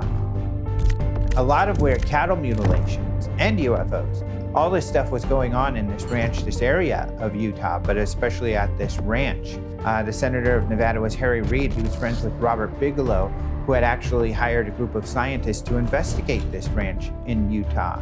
Harry Reid got $22 million to start this program that was actually called OSAP, but it was to investigate all of the paranormal things happening there. And they said that there were these hot spots around the world for paranormal activity. They were investigating them. And interestingly enough, this group of scientists and others seem open to that idea. Window areas are pretty interesting. I mean, we look at areas like Sedona where you see UFOs coming in and out in mass or by themselves and just disappearing out of sight. Sedona's tricky to investigate, and I'll tell you why. That Sedona in the late 80s, early 90s became a major New Age mecca. You had people moving there and coming there from all over the country who were interested in a wide range of different alternative modalities, everything from crystal healing to channeling and all these other aspects. So in the midst of that, you get the native traditions from the area that talk about the power centers and that, yeah, it's a place of what people now call vortexes. It's a place of very special pieces of land. It's a tricky area, it's a fascinating place, and it's really beautiful. And hey, you know, if aliens want to come down and visit a cool place, Sedona's definitely one of them. Debates still rage within UFO circles as to whether or not there even is such a thing as a hotspot or a window area. In the last year, it has been posited that a window area, as put forth by John Keel, really only exists in a place where an undiscerning investigator resides. The idea being that someone like Stan Gordon or John Keel create the window area simply by failing to debunk any of the reports they take in. This would ignore the decades and occasionally even centuries worth of history relating to unusual phenomena in these locations. The Chestnut Ridge and Sedona were weird long before local researchers began taking reports of strange lights in the sky. So, do hotspots even exist at all? There is data that seems to support that they do, but why and how will remain a question I continue to ask for the foreseeable future. I'm a little bit skeptical of that because I think a lot of the sightings, if you look at some of the data, just have happened in terms of UFOs all over the place. Just a lot of sightings over the years. And I think when there's something like a Bridgewater Triangle or a Bennington Triangle, they kind of take on a spirit of their own. So people will go down there with the intent of probably having an experience. So are these things hopping in and out of some sort of wormhole or dimension? I couldn't tell you. That's a stretch for me personally. I don't necessarily believe that there are specific areas that these UAP are flying in and out of, but anything's possible. There is something to the idea of a hotspot or a flap area where various phenomena can be reported for a time and it reaches almost a fever pitch and then it stops. So oftentimes people use the explanation of mass hysteria in order to qualify what's happening in these places. And what that means is they'll say, oh, this one person saw something unknown. They couldn't really figure it out. It was swamp gas, it was plane, it was a jet, it was military. And that story begins to spread around a community. And then the community latches onto that and more people start imagining things happening. And it really picks up like a snowball rolling down a hill. It just gets bigger and bigger and bigger and bigger and bigger. And people will qualify that as mass hysteria and say that's what's happening in these communities. Where in actuality, when you really begin to investigate, and what I mean there is talk to people, you find out that oftentimes what they're reporting is not necessarily an awareness of someone else's story, but instead, unbeknownst to them, these other sightings have been occurring, and they too are seeing something completely unexplainable or outside their understanding of the way the universe works, and they don't really know how to classify that. And ultimately, the stories begin to look similar as a result. If the point of this journey I'm on is to seek answers, then it seems to follow logic I'd find my way to Sedona.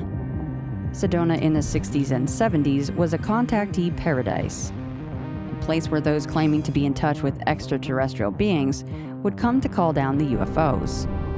Today, it's far more populated than it once was. And though the UFO subculture still exists here, it's more hidden away than it once was. Still, activity continues to be recounted by locals and out-of-towners alike, with places like the Stardust Ranch taking on a mythical position as the place to go to see a UFO. Multiple energy vortexes are said to exist in Sedona, places where the veil is particularly thin. It's in these locations, spread about the region, that UFOs are seen on a nightly basis. We've been told the best place to encounter a UFO is on the Airport Mesa Trail, which leads right to one of these supposed vortexes. So tonight, that's where we're going. If the window is still open, I'm all for getting a look at what's on the other side.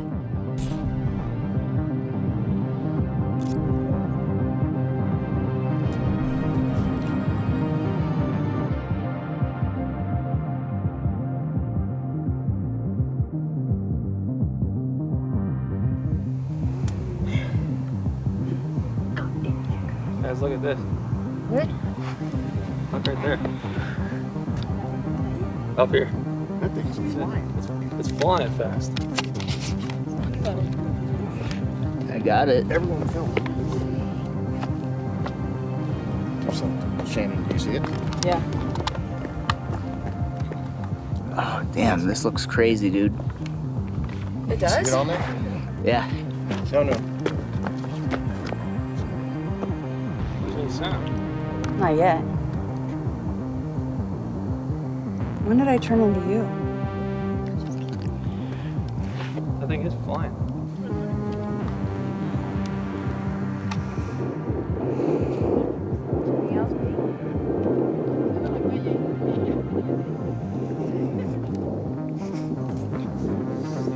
And just like that, whatever it was we saw was gone.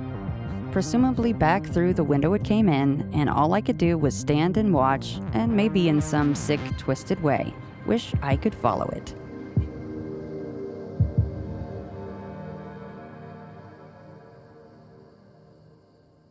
Coming up on the next episode of On the Trail of UFOs. When he approached the car and asked what was going on, they reported that they were chased for about 12 miles by a large red UFO. I don't even think we'd lit cigarettes. My friend says, "What the F is that?" And we looked, and sure enough, there's this formation of lights. These creatures, whoever's on the inside the TV looking at them, going, what's going on here? Because they didn't expect it either. So then the TV goes out, they run outside, and there's a big UFO right over their house.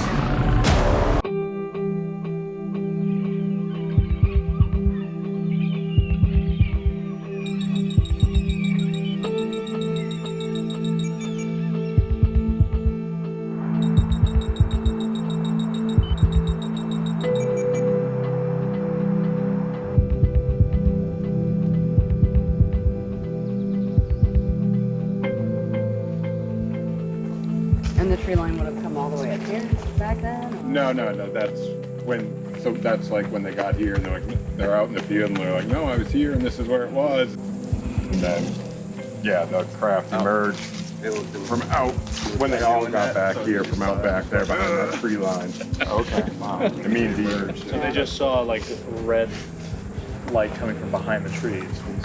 At first, and then, yeah, at the closest, they were about 100 feet from it. It was about 100 feet off the ground. The landscape does actually drop down back there. So, in theory, if there was a big craft, it could hide there.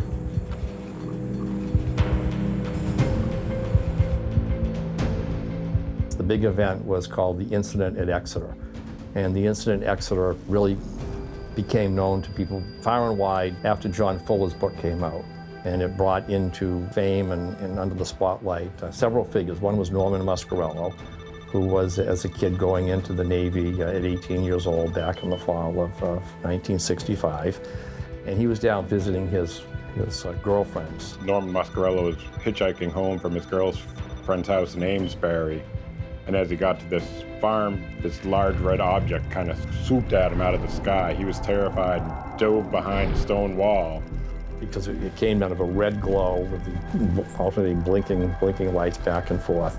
And it literally terrified him. And he was not somebody who got scared that easy. Well, he was laying in this ditch behind the stone wall. The object made a few more passes over him. Then when he thought it was safe to get up, he ran to the neighboring farmhouse and pounded on the door. This was like at 1 in the morning. They were like, we don't care what's going on. We're not opening the door for this. And began walking towards Exeter and hitchhiking. A car came by that did eventually pick him up. He got to the police station and he was shaking, a nervous wreck, could hardly light his cigarette up. And Sir Reginald Tolan was on duty at the desk. And he knew Norman from around town. He knew he was a good kid. He could tell he was visibly shaken. He knew something had happened, but it couldn't be what he was describing. I mean, that just didn't make any sense to him. It was about this time that Officer Bertram walked into the station and heard the story. And he was really intrigued by it because he had just, about an hour earlier, on Route 101, found a stopped car with 2 women in it who were frantic. When he approached the car and asked what was going on, they reported that they were chased for about 12 miles by a large red UFO. So when the Mascaro report came in, it kind of resonated with him. Officer Bertram thought, I think I'll pick up Mascaro and we'll go back out to the site. So he picked up the shaking, white, petrified young Mascaro. They went out there. They get out of the car, they get into the field, they're not seeing anything. There was really nothing to be seen. And all of a sudden, from behind the tree line, the manifestation of an object that was glowing red rose up out of behind the pine trees. And it moved forward and started to come over the policeman and Mascaro. So Mascaro froze in panic. Bertram dragged Mascaro back to the cruiser and they called for backup. Officer Hunt was already on his way. Hunt could see the object as he was pulling up to the scene. David Hunt arrived as it just was starting a bit to start to head off towards Hampton Beach where you guys are staying over in that area. And the light was a blood red. It just was on both houses, farmhouses on either side like that. They all noted that the lights on it all blinked in the same pattern, like 1, 2, 3, 4, 4, 3, 2, 1. They said at the closest, it was probably about 100 feet from them, 100 feet off the ground, and about the size of a house.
The Exeter incident is, on the surface, just another UFO sighting.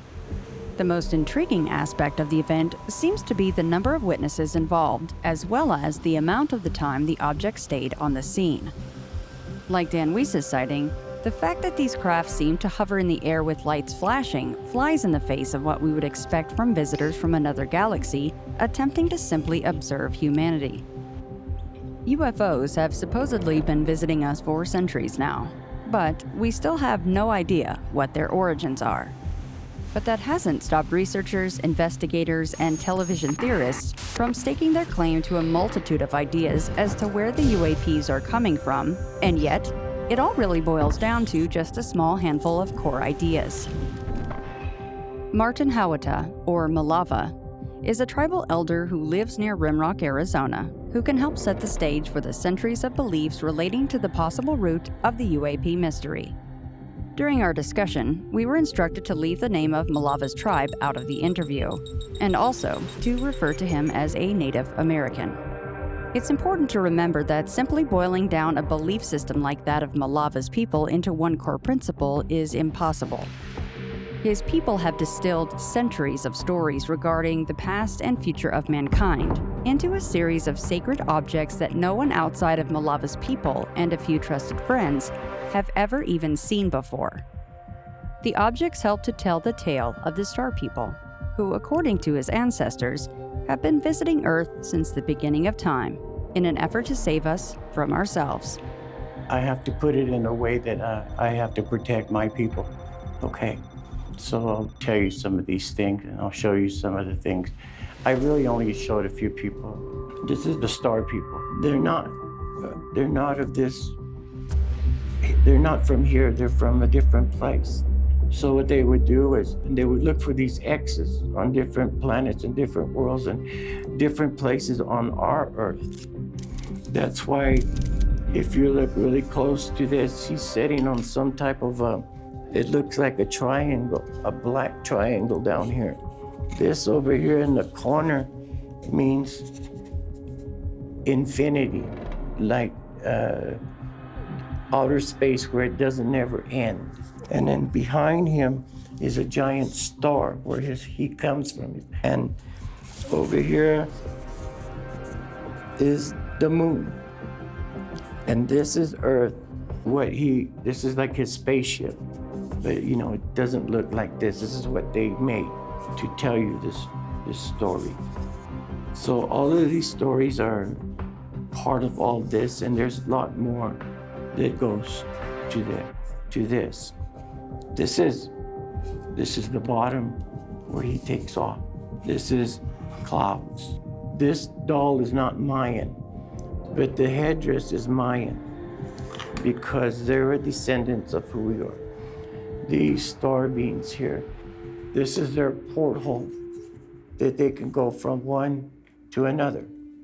While Malava's beliefs relating to UFOs cross the spiritual with the otherworldly, in UFO circles, the extraterrestrial hypothesis is the most commonly accepted idea as to who is piloting those unknown objects seen around the world.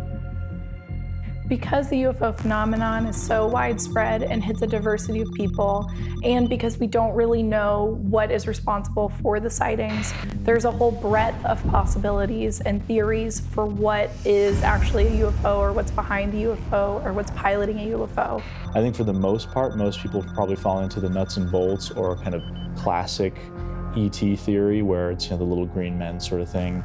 Extraterrestrials, which are beings from another planet, another solar system, another galaxy that are coming into ours, and they have a variety of different agenda along with that. And that's speaking broadly for the general population as well. I think people are more susceptible to kind of look at that part of the UFO world, and that's where most people probably start out and then either move into other areas or really entrench themselves or become skeptics. The theories range from everything from simply Earth lights, unexplained, naturally occurring phenomena, all the way to the point of them being identified as craft or spaceships from other worlds being piloted by extraterrestrial entities. Some people like to sort of isolate that and say, oh, these are physical craft that have come here from another planet. The more conservative kind of feel like maybe they're probes that are unmanned, that are coming here to check us out. Others feel like, you know, maybe they are manned probes that are doing the same thing, which is probably what we would do if we found a planet that was inhabited. We'd want to try to, you know, discreetly observe what they were up to. One of my favorite cases actually happened in New Jersey, here on the East Coast. and it was a witness by the name of George Obarski. This is back in 1975. He was coming home. It was like 3 in the morning. He just closed up the shop. He was going down the New Jersey Turnpike, and he saw what he described as a puffed up pancake in the air, metallic and illuminated, and it was just hovering over this park. He pulled over and he gets out and he's looking at this floating metallic pancake, and he sees 2 small beings beneath the craft, and they're kind of hunched over, and he doesn't know what they're doing, so he gets closer. And he said that these beings had what he described as snowsuits on. If they were aliens, they definitely were prepared. They were digging into the ground and putting dirt into these like little beakers and canisters, and he gets closer and closer, and he thinks that they heard him. And these little snow-suited beings, they scamper back into this craft, and it just disappeared out of sight.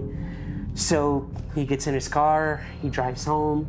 Did they leave something behind that they were coming back to get, or do they just want to know what this stuff is below their feet? Why is the initial assumption that these are alien craft? It's something that, okay, well, the military doesn't have an explanation. There's a whole bunch of these things, you know, where did they come from? And I think that, sadly, people often default to the negative. So when something like that happens, a lot of times there's an assumption, oh, this has got to be something really bad. It's got to be something really sinister. What could be worse than aliens dropping in? So it melded into the culture, and we get this whole trend towards outer space beings. Now, I should say that there are problems with that. Obviously, there are problems, in fact, with all of these theories, and that's part of the mystery that we're trying to solve. Sam Sheeran is a celebrated artist and an old friend. Like Ryan Sprague, Sam and I go back to the earliest days of my show, Into the Fray, when he used to co-host. One of the events that furthered his interest in unusual subjects was an encounter he had with a UFO in the skies above Los Angeles. An incident that helped cement his own personal opinion on where UAPs might be originating. So it was Halloween season, 2012, in Los Angeles, Hollywood specifically, and I was staying with a friend at his apartment. We decided to step outside and have a cigarette off the balcony. We're quite familiar with LA. You see helicopters, you see airplanes coming from LAX and Burbank Airport, so you're really familiar, or we were, of what flies around LA. It's not unusual to see helicopters and beams of light and things like that. I don't even think we'd lit cigarettes. My friend says, "What the F is that?" And we looked, and sure enough, there's this formation of lights in a V shape. Your typical classic, you hear it all the time, you know, the black triangle thing. But this was just lights. They weren't flashing. They were kind of shimmering, twinkling. This thing was maybe the size of a commercial airplane, maybe a 747, but way, way high up. And the lights were so dim on it, all white, that if you looked away and looked at the stars were brighter. If you looked away, you'd lose it. And it was cruising really, really slowly. No sound, no contrail, nothing. And we watched it until it disappeared. It literally went over the Hollywood Hills and away. Do you think it was something that we made here, or is it something off planet? I've thought long and hard about what this could have been. I've never seen anything anywhere else that was similar to. This is something that can not only stand stationary, or fly stationary rather, in the air. It's silent, it doesn't have any emissions, it doesn't seem to have an actual structure to it. It's just a formation of lights. So that really makes me lean towards maybe it's a visitor, maybe it's a scientist from another world on a reconnaissance mission. I think a lot of modern sightings are just misidentified. And actually throughout history, people have a real ignorance of what's in the night sky. But for at least 100 years, I think there is credible evidence that there are nuts and bolts craft from places with technology that is not human. And do I want to say it's alien? I guess I have to when you eliminate everything else. During the earliest days of flying saucer mania, there was almost cult-like fanaticism that grew up around UFOs and their occupants. While most sightings revolved around distant observations of strange lights or craft, there were occasional encounters with their pilots. During the late 50s and into the 70s, a movement grew up around the idea of extraterrestrials as a sort of savior of humanity, with many of those claiming contact with the aliens gaining an almost prophet-like reputation amongst their followers. While this is an often overlooked period of UFO history, a lot of the information gleaned from contactees is still part of the subject today. It wasn't until investigators like John Keel began discussing the idea of the others being dimensional travelers that people began to consider other possibilities. There's even groups that believe that extraterrestrials are not necessarily from outer space. There's a lot of this multi-dimensional sort of theories being thrown around that these are actually overlapping worlds. There's flap areas, perhaps, where there's high amounts of other paranormal activity going on. So I think it's interesting that it's taking a little bit of that turn, because some people are starting to get more onto that sort of train where they're not from space, they're from just another world. They could be us in a parallel universe. Ultra-terrestrials are people who are coming from an alternate dimension other than our own that stands alongside ours, and the barrier between the two dimensions gets a little wonky or weak, and that allows a pass-through between the two.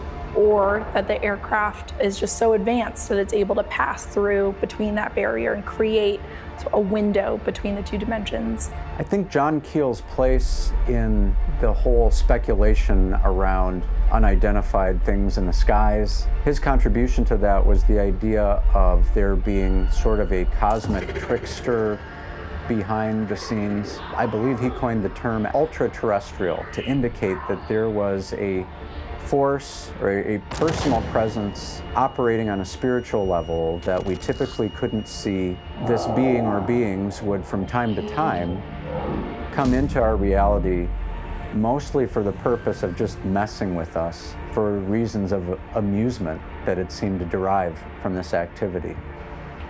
Where do you personally kind of fall in your own maybe theorizing or beliefs about what is at the heart of the UFO mystery? The tricksters are excellent at mimicking and playing tricks and trying to fool us. And I think it's extreme irony that we think we're the only people in the entire universe. More and more, when I'm talking to scientists who believe that there's something to the UFO phenomena, they are more apt to believe that these could be something from alternate universes or other dimensions. You hear a lot in science about multiple dimensions and things like this, that mathematically the science shows that this is possible.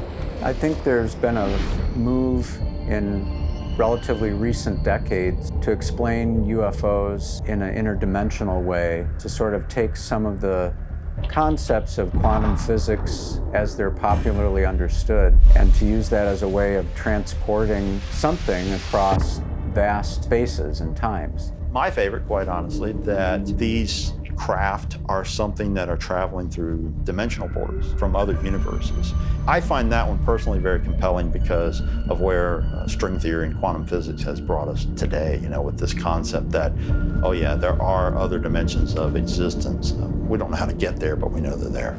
It would account not just for UFOs, but also other paranormal phenomena, such as other creatures or maybe even ghosts that maybe somehow are part of us exists in some other dimension. So those scientists, you know, entertain this idea and kind of think of this as a theory that would fit other paranormal phenomena. The idea of wormholes or things of that nature, portals, if you will, has the benefit of being a convenient, imaginative response to the question of how do you get a craft or a ship from one place to another across vast distances. It also has the benefit of not being provable or disprovable.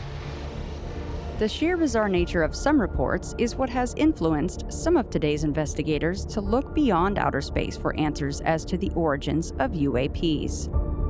Cases like those often reported in locations like the Chestnut Ridge, Skinwalker Ranch, or Sedona seem to defy what logic would dictate if we are in fact dealing with a visitor from the stars. Many investigators find their perception of the subject in general shifting drastically the further they get into their tenure due to the strangeness of the reports they take. These cases often leave them asking far more questions than they had going in, and occasionally can cause them to change their personal opinions on the origin of the phenomenon entirely. What's another case that sort of stands out to you? Oh, there's some fun ones. There was a case in northern Utah of two boys that are watching TV late at night. It was in 1972, I believe it was. They were watching their favorite show, and all of a sudden they're looking at what looks to be like a science fiction movie. Instead of a movie, the characters in the movie are looking at them like, what are you guys doing? So he reached up to touch the knob, and a big spark jumped out of the TV set and knocked him on his keister. So he's wondering what's going on now. These creatures, whoever's on the inside the TV looking at him, wondering what's going on here, because they didn't expect it either. So then the TV goes out, they run outside, and there's a big UFO right over their house. So. Why do you think the UFOs are here? I don't know. We may be some science class experiment. We may be here. They may be here for a multiplicity of reasons. The idea that there are other realities that are typically unseen by us, but that occasionally touch our reality is actually quite ancient. Writings such as the Bible, for example, do describe a world beyond our own that does interact with ours. It doesn't necessarily use the language of interdimensional, but it does use the language of heaven and earth, or principalities and powers that's interpreted in different ways, but can certainly, I think, be understood in light of interdimensional or portals. So that this idea has actually been around as long as there's been recorded history. What if the UFOs aren't coming from above or an alternate dimension? One of the most popular theories is that UFOs are simply us. But what does that mean exactly? In some ways, debunkers would fall into this category, as the typical assumption amongst the skeptical community when it comes to a UFO sighting is that it's either A, known aircraft being simply misidentified, or B, a hoax perpetrated by an attention-starved human being. But there are other angles to this particular hypothesis. Of course, the most conservative theory is that they are Russian or Chinese technology that is, or even black projects that we're not aware of. Sometimes you hear about a more terrestrial theory where it's human beings, particularly the United States governments or other governments like Russia or China, who have developed advanced aircraft that they are testing in our airspace. And that's another possibility. That the hard part for that one is that we've been seeing this technology demonstrated for a long time. For instance, in World War II, when we're flying propeller planes, you know, they're seeing these balls of light zipping around all over. That's technology, certainly, that was beyond what we have now, let alone back then. Then you have people who say, well, flying saucers really are ships that have time travel, and they're us from the future coming back to try to save humanity. Some people believe the little alien grays are what humans eventually will evolve into, and they're coming back in order to try to save the future, so to speak. While everyone has a theory as to the origins of UFOs, the best source of information tends to be the eyewitnesses themselves. People like Sean Kevin Jason and Sam Sheeran have seen similar yet unidentifiable craft in the sky, and both have disparate theories about what may have been piloting them. It makes me wonder if there is an aspect of theorizing about where these things are coming from that acts as a sort of coping mechanism for dealing with a phenomenon that we might never have any greater understanding of. After all, if we can at least catalog a sighting as merely secret government craft or aliens from outer space, then we've already answered a number of the questions we might have otherwise spent the rest of our lives asking. I actually had a sighting when I was 12 years old. My origin story. It was in 1995. It was the summer, and I was fishing off the St. Lawrence River. And I was with my parents. They were inside our motel. We were staying in a motel. The dock was right off of our motel. And it was turning dark. As I'm reeling my line in, I saw these lights in the water. And I thought something was under the water. So I literally like got down, put my face in the water, and then I realized it was a reflection. So I look up and I just saw 3 white lights in a triangular formation and a sort of red, orange, hazy ball in the middle. I didn't see like a structure or machinery or anything. I just saw the lights in a triangular formation just floating. They started to move across the water, hovering silently. There was no noise whatsoever. And I started yelling for my dad to like come out and see this. He did come out and actually see the tail end of this thing as it headed towards Canada, and then it just disappeared out of sight. Now I think, looking back at it, as an adult, I would think it was probably just a top secret military project. This is the 90s. Stealth bombers were just starting to be tested. What was your sense, I guess, about the origins of what you were looking at? Did you think it was something extraterrestrial or secret government craft, or what did you think? That was a tough one because the lights told me it was man-made. Carl Sagan would say, any sufficiently advanced technology would appear like magic. And there was nothing magical about these lights. They're standard filament bulbs that have been around for a long time, and you have the lights, you have the color, you have the shape. That was, from my perspective, an advanced stealth aircraft. Would it be disappointing to you if it was strictly government made? I wouldn't be disappointed if it was military or human craft of some kind for whatever purpose. I wouldn't be disappointed. I'd be perhaps a little worried, perhaps a little bit, betrayed. We're in such a world now where if they have this kind of technology, there are so many problems in the world that they could be fixing, yet they're advancing all of this into that direction, and we're being lied to when it could be put to better use is a frightening prospect, because what are they using it for? Where are they going? And potentially, how frightening could that be? Do you have a personal opinion on if these things exist, if UFOs exist, what is behind the phenomenon? Yes, they exist, or people wouldn't talk about it or see them or all that. No, I don't know what it is. I really don't know what's behind it. I don't know if it's aliens. I don't know if it's coming from us. I don't know if it's misidentifications. It's probably all those things and more. The one thing I do know is that people get affected. People get affected very deeply. They have their whole lives changed in a few seconds. So if somebody says, this is what it is, it's like, okay, that's your view of what it is. I don't know if it is what it is. And especially with the UFO thing, that there may not be any is there. The is what we make of it in many cases. And it's like a giant Rorschach blot, ufology is, or the subject, I think.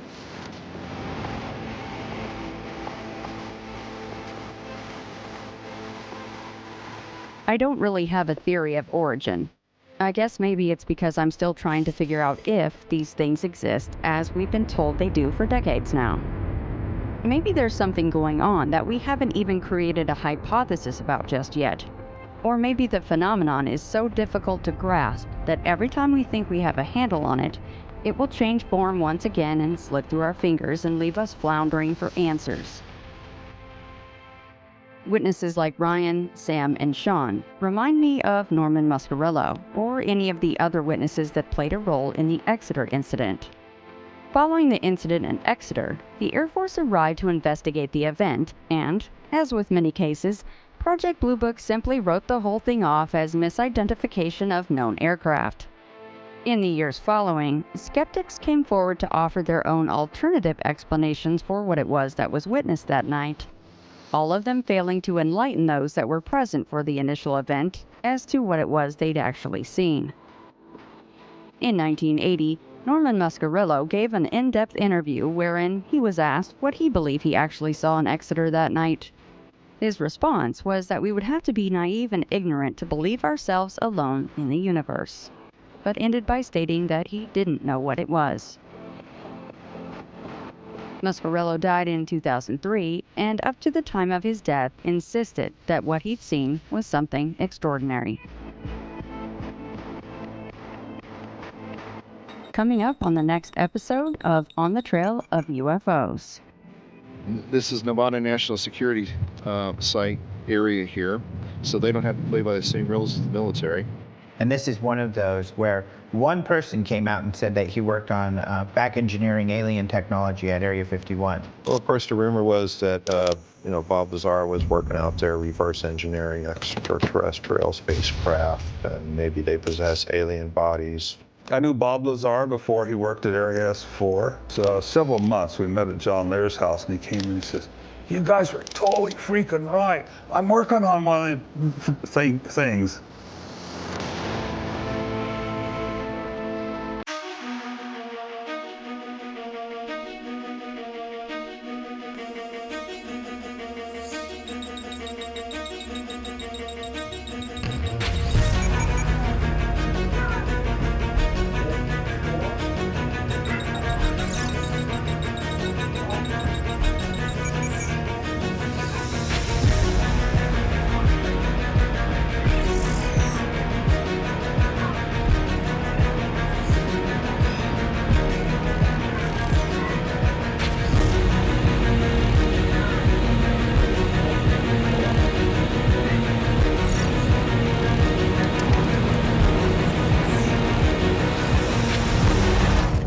Hold on. You might be wondering why we're rocketing down this road in the middle of nowhere right now.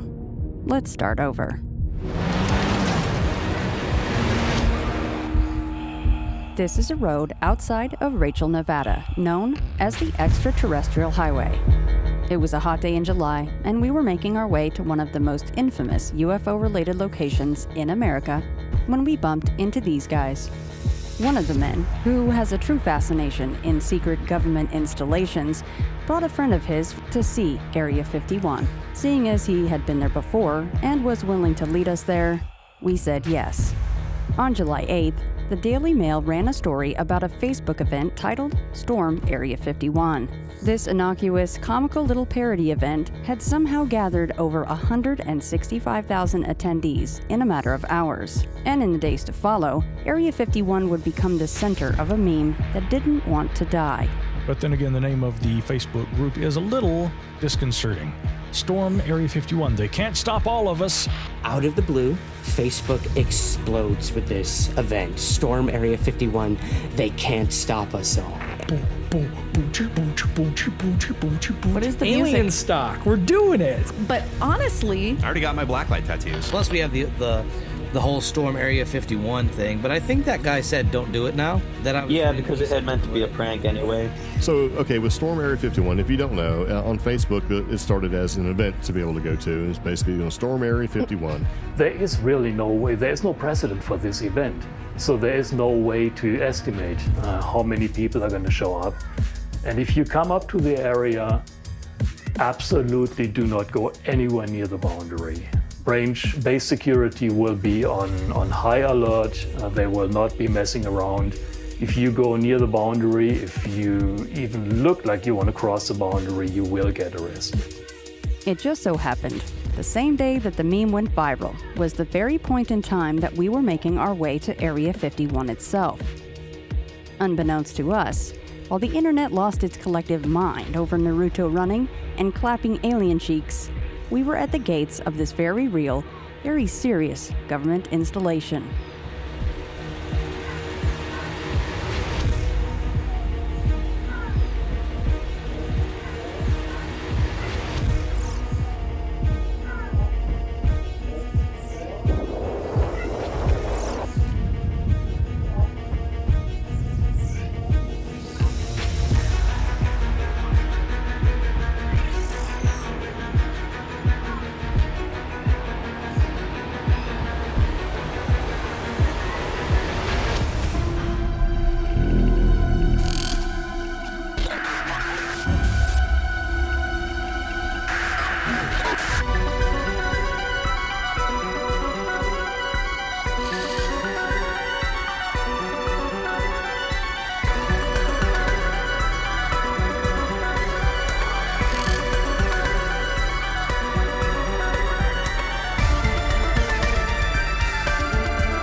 from what I understand, and different websites states something to the fact that it's about a $2,000 to $3,000 fine, overnight stay in the Alamo County Jail.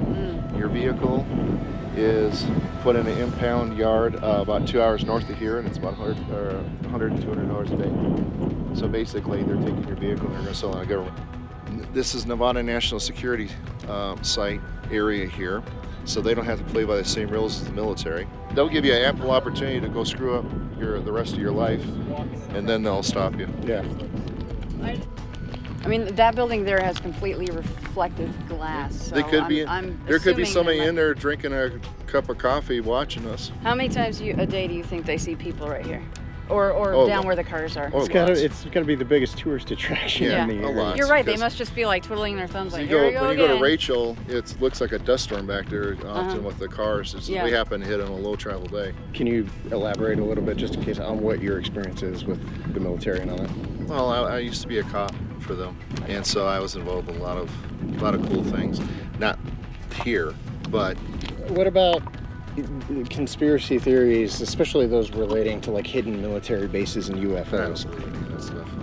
28 years with them. I don't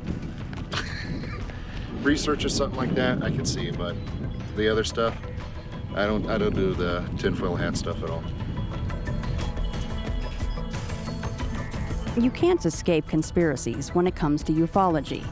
Nearly as soon as Kenneth Arnold sighted those strange flying objects in 1947, the culture of cover-ups and hidden agendas seemed to seep its way into the subject. Today, thanks to shows like The X-Files and Project Blue Book, UFOs and conspiracies are intertwined. One thing I've noticed about this particular subtopic of the genre is that it seems to move far beyond simply the experiencers at the heart of the subject and forces us to ask some bigger questions about not just UFOs, but our own government and the world we live in. The downside is that it often does so at the risk of rational thinking. Maybe inevitably, the study of UFOs has become interlaced with conspiracy theories. It seems as if the rise of reporting on UFOs coincides with the rise of conspiracy culture, and a lot of that has to do with the way that reports were handled by the United States government when they came in. The original official policy of the Air Force was to deny everything, to conduct studies that would attempt to and state fairly clearly that their intention was to explain everything away. And that gave rise then to a sense that from the public standpoint that we're not being told everything that's actually happening. You know, I'll preface this by saying I don't think the military gets in there or intelligence gets in there and leads people astray because they don't want them to know the truth about UFOs. They don't want them to get near sensitive information, whatever that might be, and I don't think it really has anything to do with UFOs. But the subject can be used to direct people's attention in certain ways, because I don't think they exactly know what's going on. If they did, we wouldn't hear about it, right? Because they'd know, and they wouldn't have to say anything about it. A UFO conspiracy doesn't need to involve elaborate plots, shadowy men in black, or any of the trappings that pop culture has focused on for the last couple decades now. It can be as simple as one person of power choosing to quiet a report of something that they simply don't know how to deal with. In 1947, something crashed in the desert outside Roswell, New Mexico. And in the days that followed the crash, the Air Force made every effort to not only quiet the incident, but to bury it entirely. Years later, we still don't know what actually happened in Roswell, despite every effort by researchers to ascertain proof that it was a crashed saucer that fell in the desert. It's possible that something unexplained did fall from the sky and that the real cause of all the misinformation, discrediting, and quieting of witnesses that took place in the years to follow was that our own government didn't understand what they'd found. Moore identified the wreckage in the Jesse Marcel picture as a Mogul ML-307B that had been launched from Alamogordo, New Mexico. He confirmed a crash would have spread wreckage over a large area. And why wouldn't anyone have recognized it? Well, Moore said no one around Roswell had ever seen one. Moore was even cleared to know about Mogul flights. Roswell is far from the only case of the U.S. military quieting the reports of a high-profile incident involving a UAP. And not all of them are based in the United States. The Tehran-Iran incident is one that, even for ones that are skeptic, they'll say, well, there is maybe something to that. So Yeah. Can you describe more about what you saw, or can you talk about that? Yeah, Tehran was a city, or is a city in Iran of approximately 2 million people at the time. And this happened in September of 1976. Over the city, people had started reporting seeing strange lights in the sky. More and more calls started to come into the local airport about it, and they said, we have nothing up there, so we don't know what this is. It then got turned over to the Iranian Air Force. A UFO was spotted by not just the local yokels. Turns out it was the Secretary of Defense for Iran, the head of the Iranian Royal Imperial Air Force. They launched an F-4, which was at that time one of the top fighters in the world. So the pilot goes up there, and he is in the area where people had reported seeing this. And the closer he got, the more the instruments on his plane started to malfunction. As soon as the F-4 electronics locked onto the UFO, the electronics on board the aircraft shut down. The planes started to fall from the sky. As soon as they're no longer a threat, all the electronics returned. He couldn't communicate and let them know what he was seeing or what was going on. So he got pretty scared. The closer he got to this thing, these lights, the more things seemed to go wrong. So he knew at that point, like, I gotta bail. I have no weaponry that's working. His weaponry malfunctioned. I could run out of fuel if I stay up here too long. And no one knows where the hell I actually am. In the meantime, the UFO was spotted by 2 airline pilots, over 500,000 people.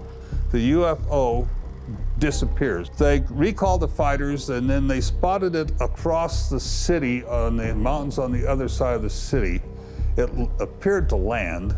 So he lands, he reports what he'd seen. He was told not to talk about it. The next day, he and several investigators from the Iranian Air Force and the CIA in America went out to look for whatever that object was that went into the area. They never found anything, but after that, the CIA, the DIA got involved, and it was now an American case. We were loaning our planes to the Iranian Air Force at the time. So they wanted to know what was outmaneuvering our own technology. I would imagine the conversations were not too friendly, and that just like always, our intelligence agencies probably bullied their way in. But Parviz Jafari, the guy who was a part of all this, he was told to never talk about it, and he didn't. And that came straight from the CIA at that time. While simple intimidation and instruction to secrecy may seem to run counter to the more romantic notion of a conspiracy, in UFO circles, this sort of case is by far the most common and verifiable version of the government actively covering up a UFO sighting. The bulk of conspiracies tend to revolve around crashed objects and secret installations. While Roswell was the first purported crash to make the mainstream, it wasn't the last, and it certainly wasn't the only one to involve the government and a military base. While Area 51 gets all the attention, it's Wright-Patterson Air Force Base in Dayton, Ohio that comes up far more often in official documents recovered via Freedom of Information Act requests involving unknown objects. So Wright-Patterson Air Force Base in Ohio has long been a focal point of those studying the UFO question. The fascinating thing is that when we look at that region of the country, of course, in Pennsylvania nearby, we have a very famous incident, the Kecksburg UFO incident, where something crashed and was recovered and also potentially taken to Wright-Patterson Air Force Base. Well, I remember that night very clearly, December 9, 1965. Thursday night, I'm listening to a radio station in Pittsburgh, and there's breaking news that this brilliant fiery object was seen from Ontario, Canada, over Michigan, Ohio, and Pennsylvania. So multitudes of people saw the object as it passed over. As the evening went on, more information came in that whatever the object was, it apparently fell into a wooded ravine near the little village of Kecksburg in Westmoreland County. Then you had the local fire departments come in, searching for a possible downed aircraft, and then soon after, the military arrives. And multitudes of witnesses, including reporters on the scene, confirmed the fact that the military was here. So we know Army and Air Force were involved. We later learned from various sources that the object left this area on a large military flatbed tractor trailer with a tarp over it and went to Lockbourne Air Force Base near Columbus, Ohio, under very heavy guard. I was told they backed the truck and the object into a hangar. They set up a security perimeter around it and were given a shoot-to-kill order to anybody approach that hangar without the proper clearance. It stayed there for a short time, then continued on to Wright-Patterson Air Force Base. And where it's at today, we don't know. A lot of people believe that alien bodies and crash debris were whisked off to Wright-Patterson Air Force Base. The idea, again, is that it was secreted away so that it could be kept from the American public and so that military specialists could study the hardware and determine exactly what we were dealing with and possibly back engineer it, as some conspiracy theorists say. So how does a conspiracy theory begin its life? And is there any way to peel back decades of lies and disinformation to get at the truth of what may really be going on? In some ways, the only approach available is to simply ask the questions that need asked. Questions like, what does the government have to gain from covering up UFOs? Where does the cover-up originate? Where does the cover-up take place? Or, what are we even covering up to begin with? I think there's a lot of reasons why the government would conceal UFOs. I mean, the most conspiratorial kind of out there fringe idea is that they're in cahoots with the aliens, and so they don't want us to know. The Air Force has been trying to protect us from them over the years, and that now they kind of have more ability to do that. Others have felt that perhaps there's been a trade of technology. Some people have said that they allow, the government allows them to abduct people in exchange for technology. So you are of the camp that we do have materials, or the government has materials that have been recovered from UFO crashes, or do you think that's all some elaborate? Allegedly. I don't know, because I'm not a scientist. I haven't seen the parts, and like I said, I'm not going to pass judgment on something. I'm going to sit there and listen, and I'm going to watch. And as far as I can tell, there's pieces, apparently physical pieces of something that people say fell off of or came off of some crashed anomalous flying thing. Now, proponents of that theory point to things like our rapid advancement in technology, military hardware like the stealth bomber and so forth. They say, oh, there's no way we could have developed that on our own with the place we were at technologically. You know, it's too much of a leap. But over the years, I've kind of felt, and others have talked about this too, is that, you know, if you're a general in the Air Force or in charge of the airspace over the United States, how likely would you be to admit that, you know, you don't have control over our airspace? Even if the public wouldn't freak out, just for your own credibility, you wouldn't necessarily be too excited about sharing that kind of information. It is kind of curious when we look at the details of some of these theories. Of course, Area 51, which is constantly in the media, it seems, has long been a focal point of some of those conspiracy theories. Area 51's fame is so widespread that many completely overlook the true nature and incredible actual objective of the place in favor of focusing on its UFO lore instead. Its official name is either Groom Lake or Homey Airport, although, obviously, don't try getting a commercial flight into KXTA, or you might find yourself shot out of the sky. The geographical spot of Groom Lake is called home plate. Takeoffs are smooth from Groom Lake.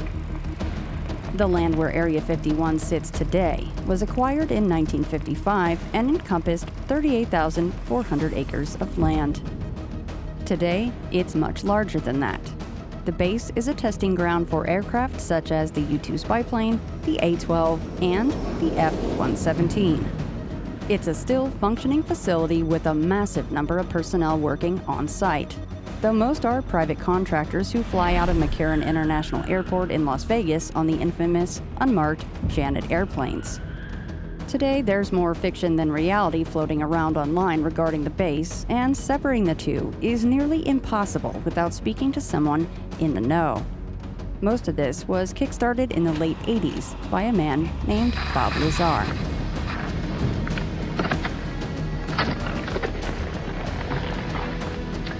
Hi, I'm Bob Lazar.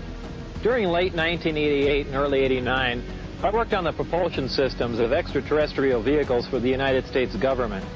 Between December of 88 and April of 89, I worked as a senior staff physicist in what has to be the most secret project in history. My place of work was a facility at an area known as S4 on the Nellis Air Force Range in central Nevada. Area S4 is located approximately 15 miles south of the infamous Area 51 installation at Groom Lake, where the U-2 and SR-71 spy planes were developed. So just fall of 2019, we see this huge interest in Area 51, and it really took a lot of people by surprise, but it's not entirely a new phenomena. Area 51 has captured Americans' hearts and imagination for many years. A lot of this started post-Roswell, where there was a debate about where the wreckage was being taken, and they knew it was taken to a secret government facility, and this really got solidified with Bob Lazar coming out in the 80s with what was happening at S4 and the testing of alien technology, particularly alien technology as a result of Roswell. Area 51, I would call it mythology, and when I use the term mythology, it doesn't mean that it's not necessarily true, but it's a story out there that cannot usually be confirmed. And this is one of those where one person came out and said that he worked on back engineering alien technology at Area 51. Well, of course, the rumor was that Bob Lazar was working out there reverse engineering extraterrestrial spacecraft, and maybe they possess alien bodies on ice out there, something to that effect. So there's at least one live alien living there? There definitely is one live alien, regardless of what Bob says today. Yeah. We're talking about Bob Lazar. During December and January, December of 1988, January of 1989, when he was working out there, he sat right in that chair whenever he'd come back from the test site, and he'd tell me what he saw. Bob Lazar, of course, came forward in the late 80s, and this was at a time when, Area 51 was being put on the map, and that was the place to go if you wanted to see a UFO. You have people like Bob Lazar, for example, coming out, making claims in the 1990s about having worked at a portion of Area 51. And his claims didn't happen in a vacuum. They happened at a time when news reporting was a major way that people received their information. He was interviewed by George Knapp, a very credible investigative journalist, who says that he has had unnamed sources who have remained anonymous that confirm that he really did that. But unfortunately, these people aren't coming forward, so we just have this one person. Otherwise, we don't really have any information that UFOs were investigated at Area 51. Where they originally built the nuclear rocket. All that facility is there. This is the famed Yucca Mountain where they want to store stuff. This is Groom Lake. That's the news strip there. TTR is up there. The orientation of the runway is there. On December 23rd, I knew Bob Lazar before he worked at Area S4. That's where we were wondering if you wanted to talk about Bob. Okay. No, Bob was a skeptic bordering on debunker. So several months we met at John Lear's house, and he came and he says, "You guys were totally freaking right. I'm working on one of these things." And he explained it all, and he says, "Come on out, we'll go out and watch it. They fly every Wednesday night." So he said we've got one, and he was working. One off planet or one that was a copy of something or back. He said he was told that they shot it down and had a big dent in the side. So we went out on a Wednesday night, dark 30 in the morning, and we're in a cut where the road's like 20 feet down here in this, and we could see him flying around, and so. What kind of maneuvers?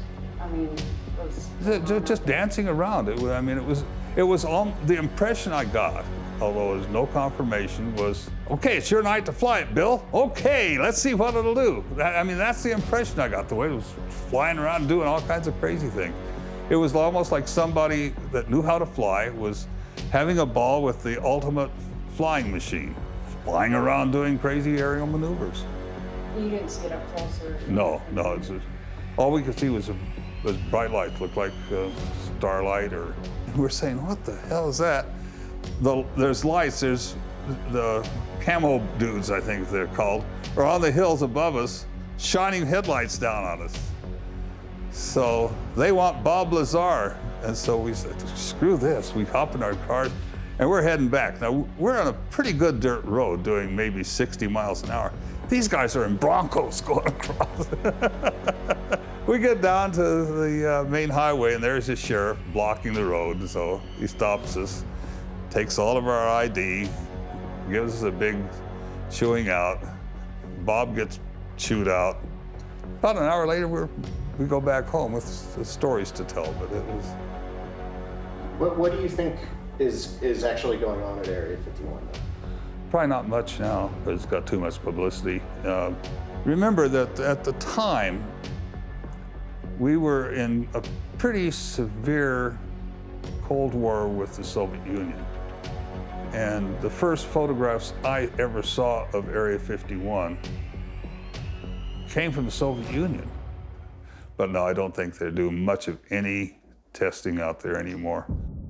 Despite its place in ufology and pop culture, Area 51 remains an extremely secretive military installation whose activities we still aren't really clear on. We know that there was testing of aircraft which took place on site, but as to verifying any of the claims made over the years regarding aliens and UFOs, well, it's all still a mystery. In some ways, Area 51 is best viewed as a microcosm for the conspiracy culture permeating the subject. While evidence of cover-ups and shadowy goings-on exist, there's no real proof, and all we're left with is speculation. Does any of the theorizing taking place regarding this particular topic actually offer any consolation that we still have no idea what's flying around in the skies? At the heart of conspiracy theory, I think, is the desire to explain everything in a satisfying way. Tied to that is the sense that the world is out of control. It's falling apart right before our eyes. We want there to be a reason that that's happening. And conspiracy theories do us the service of saying there is a nefarious plot, there is a plan. So when folklorists study conspiracy theories, there's oftentimes this underlying sense of disbelief about why people would even buy into the concept relating to any kind of conspiracy theory. However, when you really delve deep and you begin to look at the conspiracy itself, as well as the numerous amount of rumors that really generate that conspiracy theory, you find that more often than not, the people who are providing those rumors have had a historical experience that explains why they would buy into that conspiracy theory in the first place. The fact of the matter is, conspiracy theory, properly understood of course, led to things like the American Revolution, in the sense that we were pretty sure that we were being ripped off by the government of Great Britain and decided to do something about it. So the governmental distrust really is not a new concept, nor is it one that's completely unfounded. People who like and value freedom, in order to really be free, you have to have as much of the facts as you can have.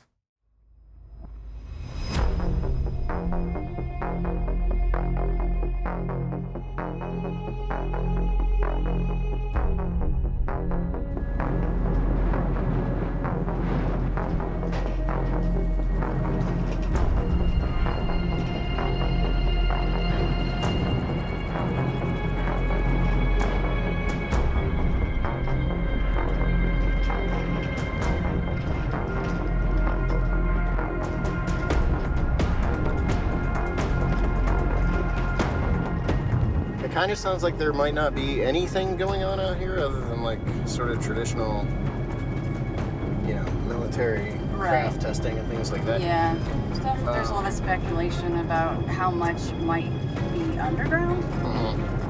The hangars there are massive, and it, of course, is one of the longest runways in the country. Do I think they're still working on some stuff there? Maybe.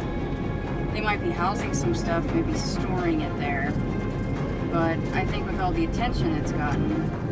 Yeah, I mean, you can literally go into the little alien and ask them for directions to Area 51. So, like, this place has become part of the lore, like, more so than probably any other piece of ufology other than maybe, like, Roswell. Everyone knows Area 51. Right, and that's the whole thing, is there's such a mystery of the not knowing. Is there anything alien there? Was there ever anything alien there? And besides that, even if that is something that we made, did we get that technology from something off planet? Coming up on the next episode of On the Trail of UFOs. So behind us here, Brown Mountain, North Carolina, in the Black Mountain Range, just outside of the Linville Gorge. So we turned and looked the opposite direction, and there they were, just whizzing around. It's kind of a strange movement that they were making, and to me it reminded me like an ember that comes off of like a fire. If you take it just as it is, it's a UFO phenomenon. It's an unidentified aerial phenomenon.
Where are we going right now?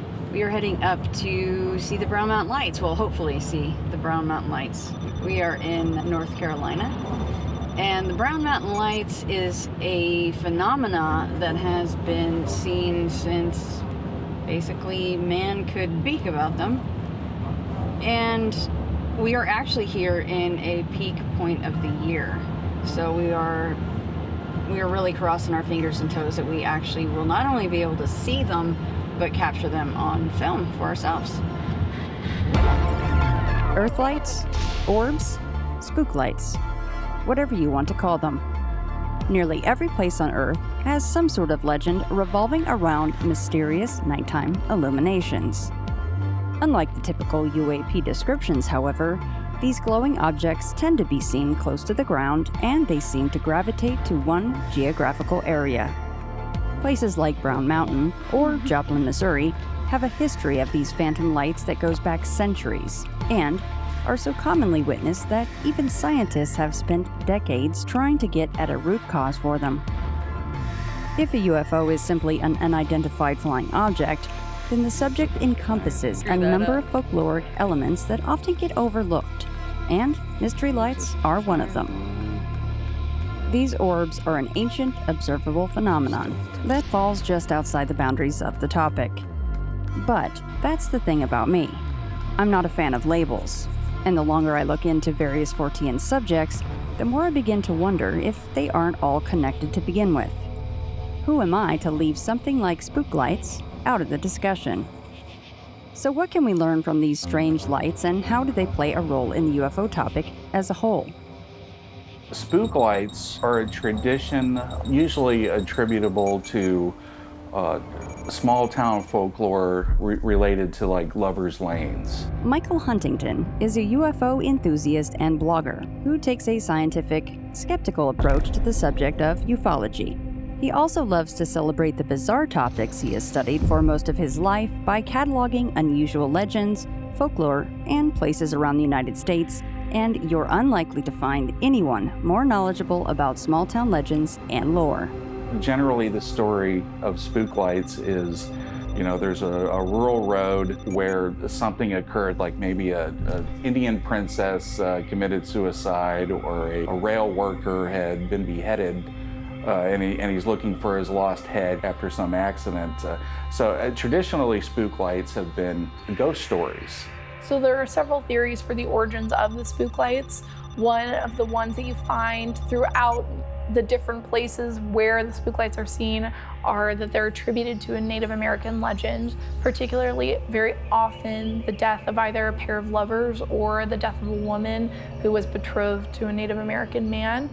For example, the Oklahoma spook lights are often attributed to the Trail of Tears, where thousands of Native Americans were killed as the result of that march.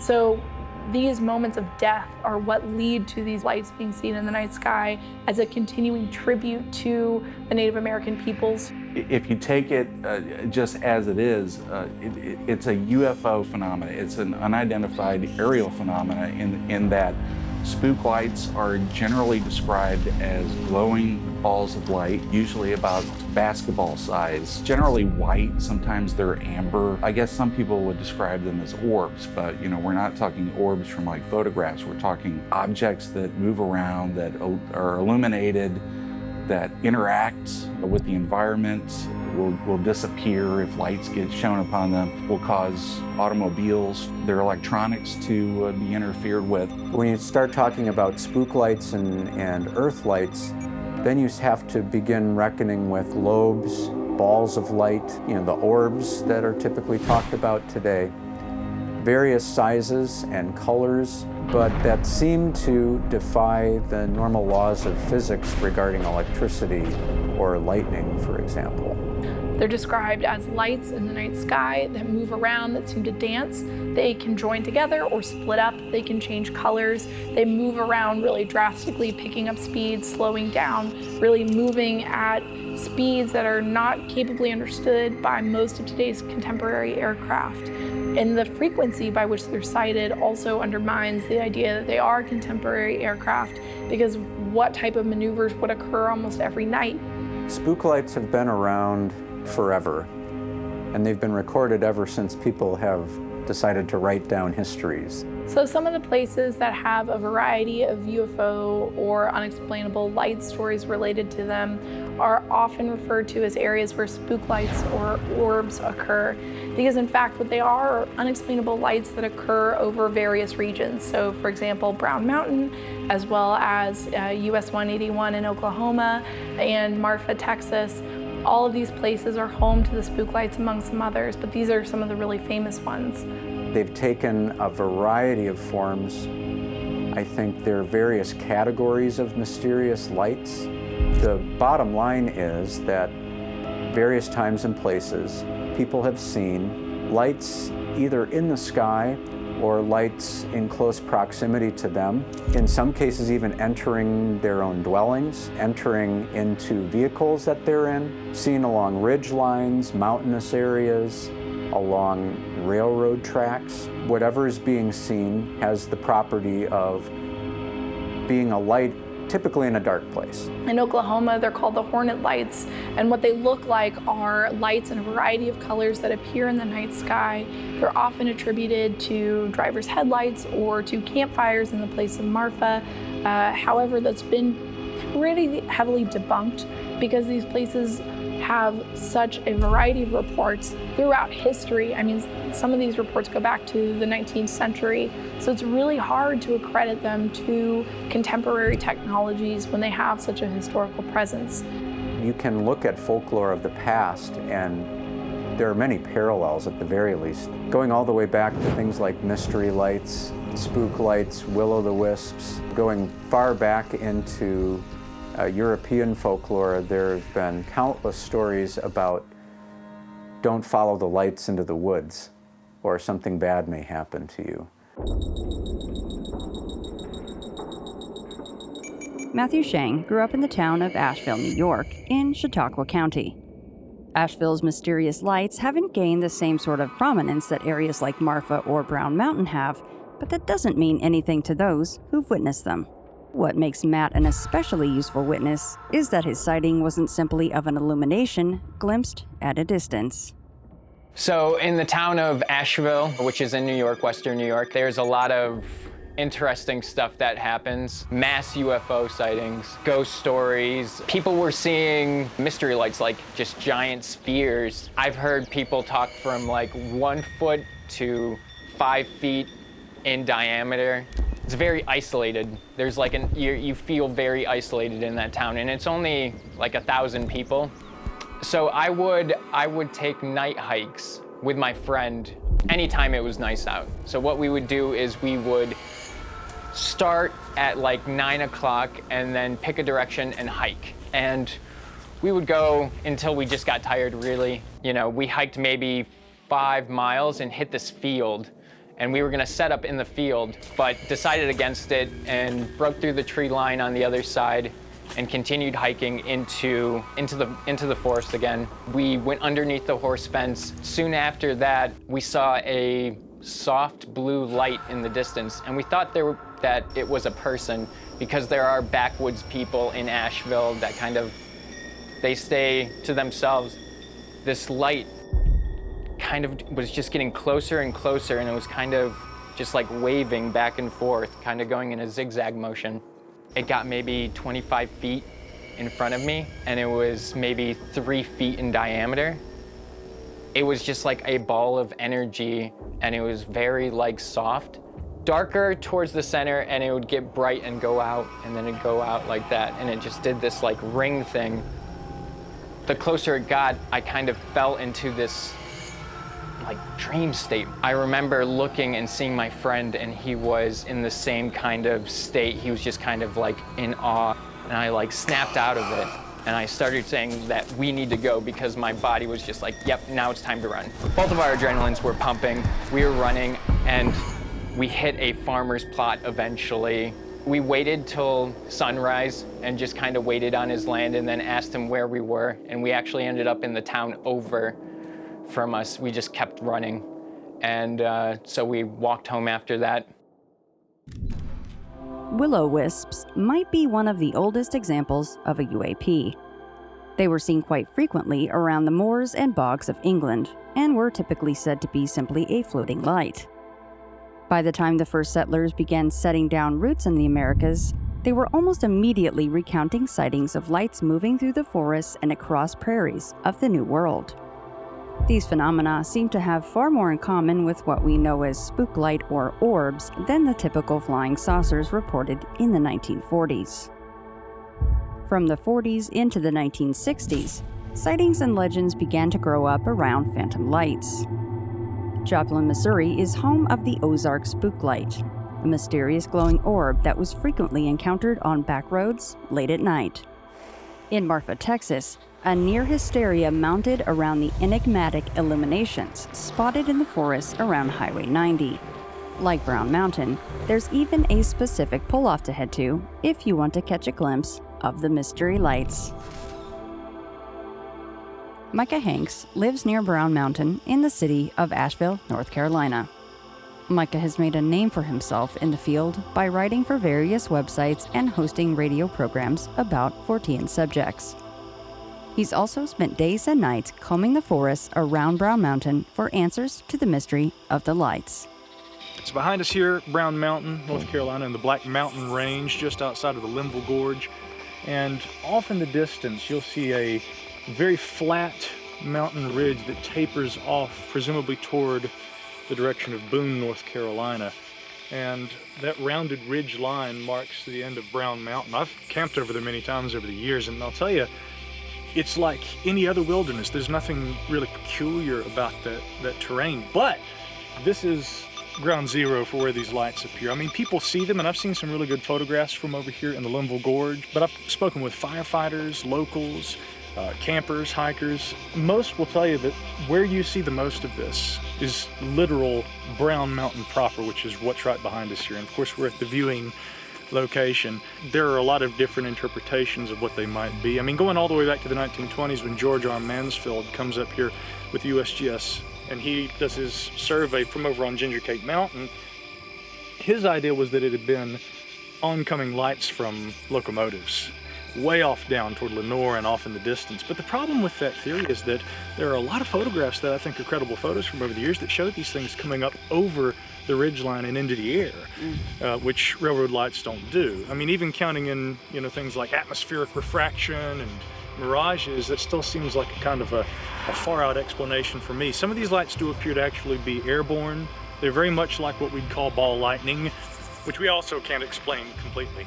You've got a circumstance where whatever these lights are, they appear and they do so, with remarkable frequency. Enough such that people come up here every weekend looking for these lights. There is one story from right here at the main Brown Mountain Overlook where a man had said years ago, he and his family were up here observing. It had begun to rain slightly just like this. One of the lights comes across the valley. A lot of people have described this, but he said it came close enough that he was able to touch it. Now, maybe that's true, maybe or not, but what he said was that when he touched it, it gave him a good jolt, like an electrical shock, which would be consistent with some sort of electrical phenomena. But the question then is, what kind of mechanism allows for that kind of an energetic presence to form? But I think I've heard more stories, though, where right after a heavy rain, they tend to appear. And I think that if we were to speculate as to why that might be, it's probably because a good rainstorm is going to cause an ionization of the atmosphere that charges again the atmosphere, and it's going to be conducive to plasma formation, hypothetically. But if that's the case, that doesn't explain the entire phenomenon. Greg Cannon is a paranormal investigator with a military background who lives in Marion, North Carolina, just down the road from Brown Mountain.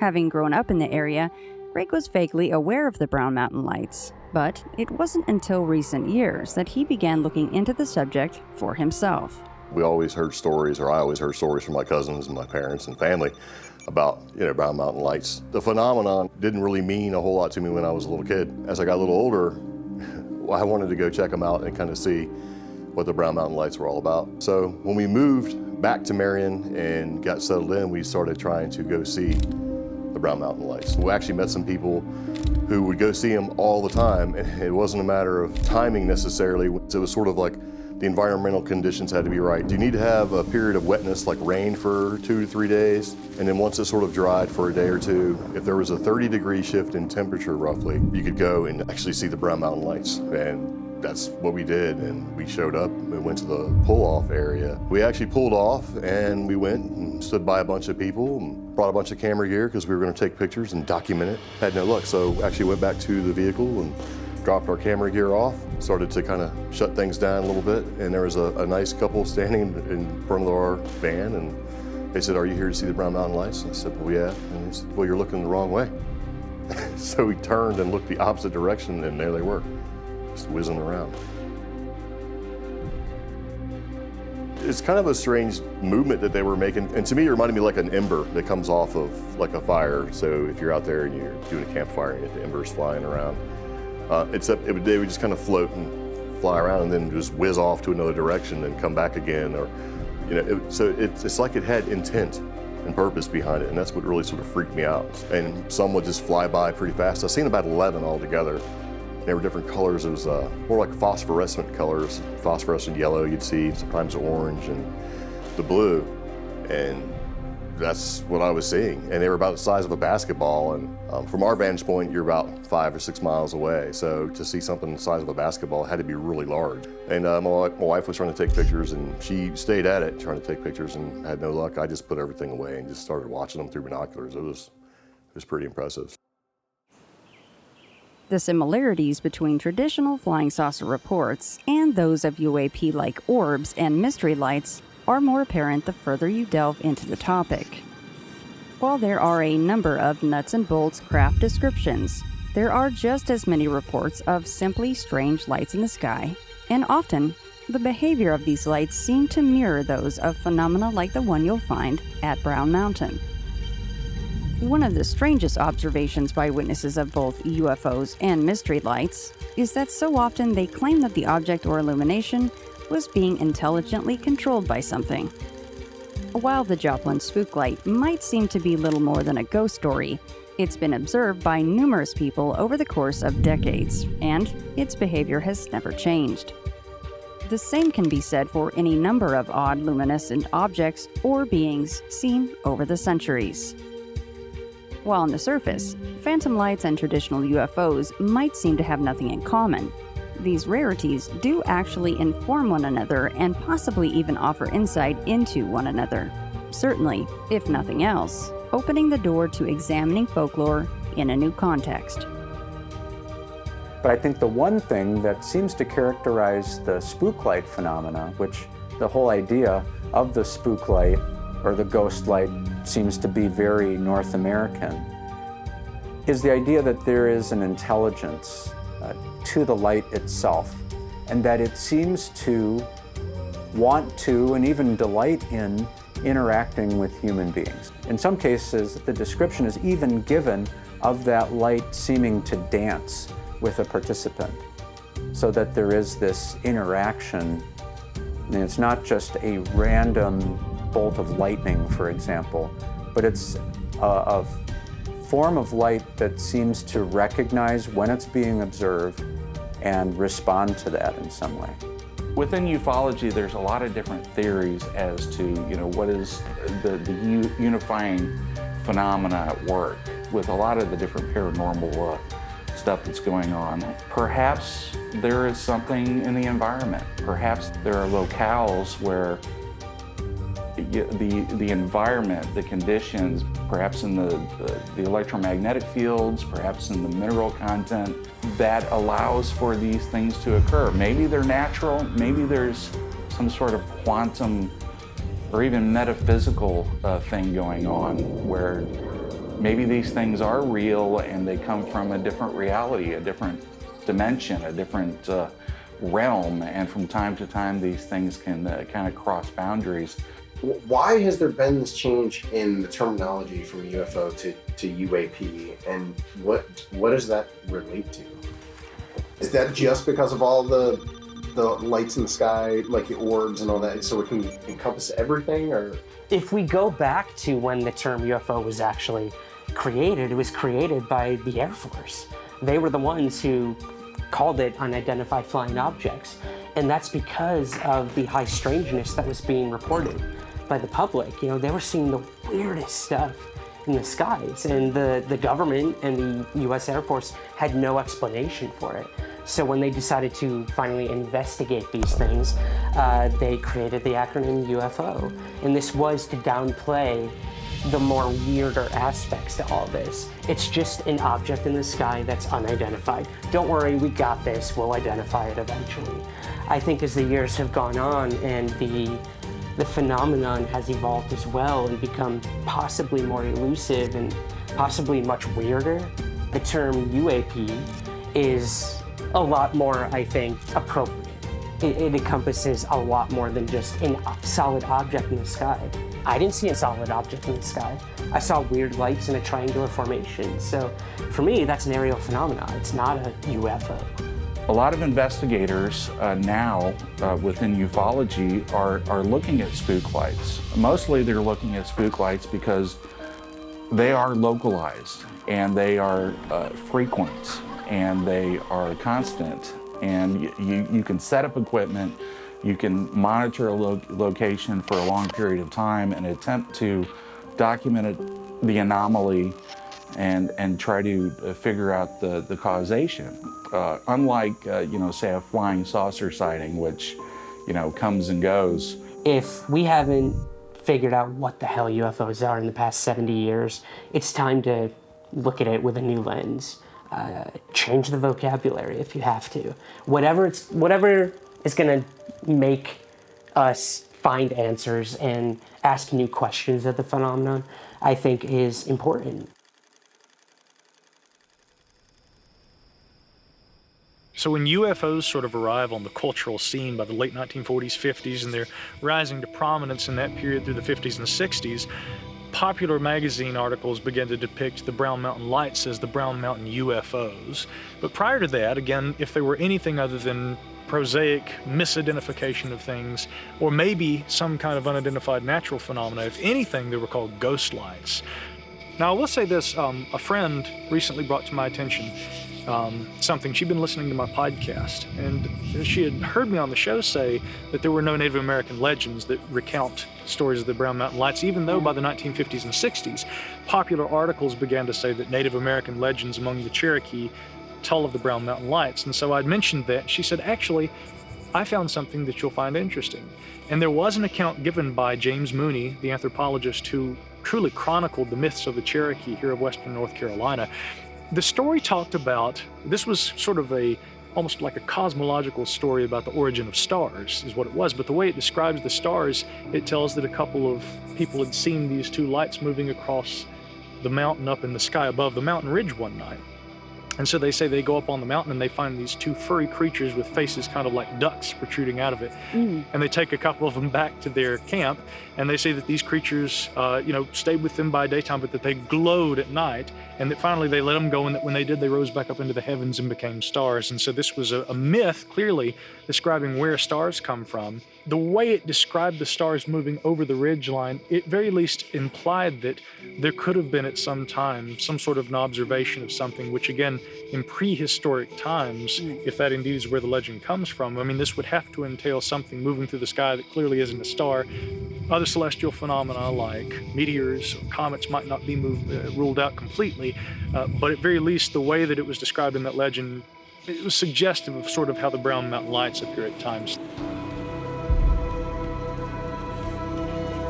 Like most of my journey so far, I didn't manage to actually see the Brown Mountain Lights for myself.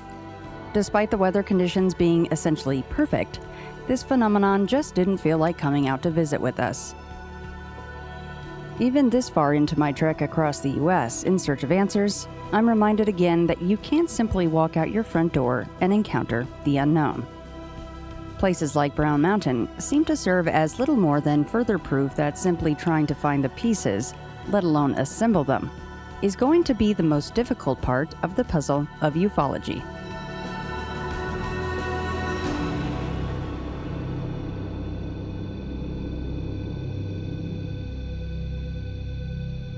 Coming up on the next episode of On the Trail of UFOs.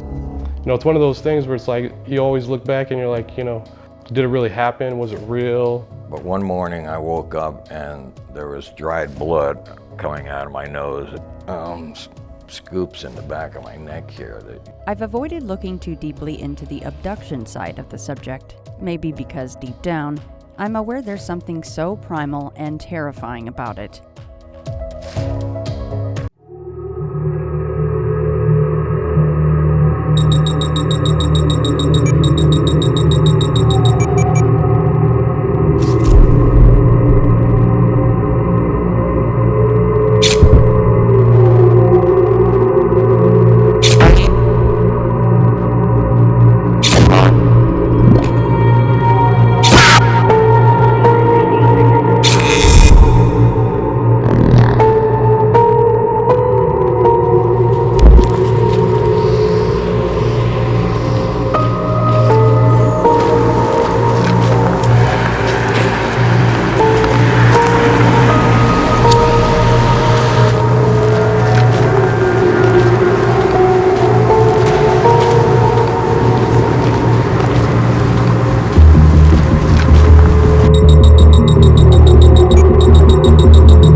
Crossed over the border into New Hampshire, and I think we started to see this light following.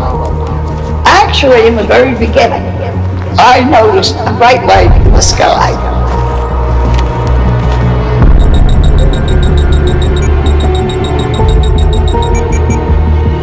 We thought it was a plane, so we stopped the car to get out to look at it, and that's when it changed direction and started coming in towards us. I'm trying to attract the attention of this craft. I'm telling it, come on in. Hi. I got the window down. I'm yelling to him. Hi. Who are you?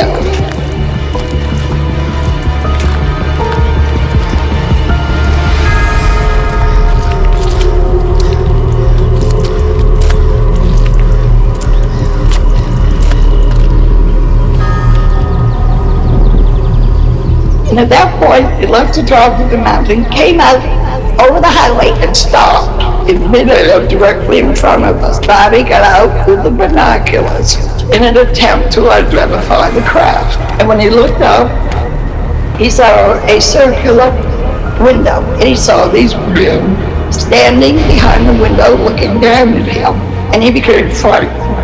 Ran back to the car saying he thought they were trying to capture him. And we were speeding down the highway to avoid capture. And Barney turned off onto a side road. And here were the group of men he'd seen on the craft standing in the middle of this road, blocking our way. And naturally he had to stop the car. And they came up in two groups, took us out of the car. Past in the woods to where the craft was on the ground. There's nothing on Earth quite like the White Mountains of New Hampshire. Beautiful and rugged, endless forest and rock. Stark contrasts everywhere you look. On September 20th, 1961, Betty and Barney Hill claimed they were abducted by a UFO. And in the waning years since the event, they've become ufological icons. We've come to the White Mountains to experience a place with a rich history of UFO sightings that stretches back into the 1800s. Amongst the crew with us for this trip are Alexander Petikoff and skeptically minded investigator Adam Dugan. I've avoided looking too deeply into the abduction side of the subject. Maybe because I just didn't find the time, or maybe because deep down, I'm aware there's something so primal and terrifying about it. People around the world have claimed for centuries to have been taken aboard craft of unknown origin and been mutilated, maimed, and experimented upon.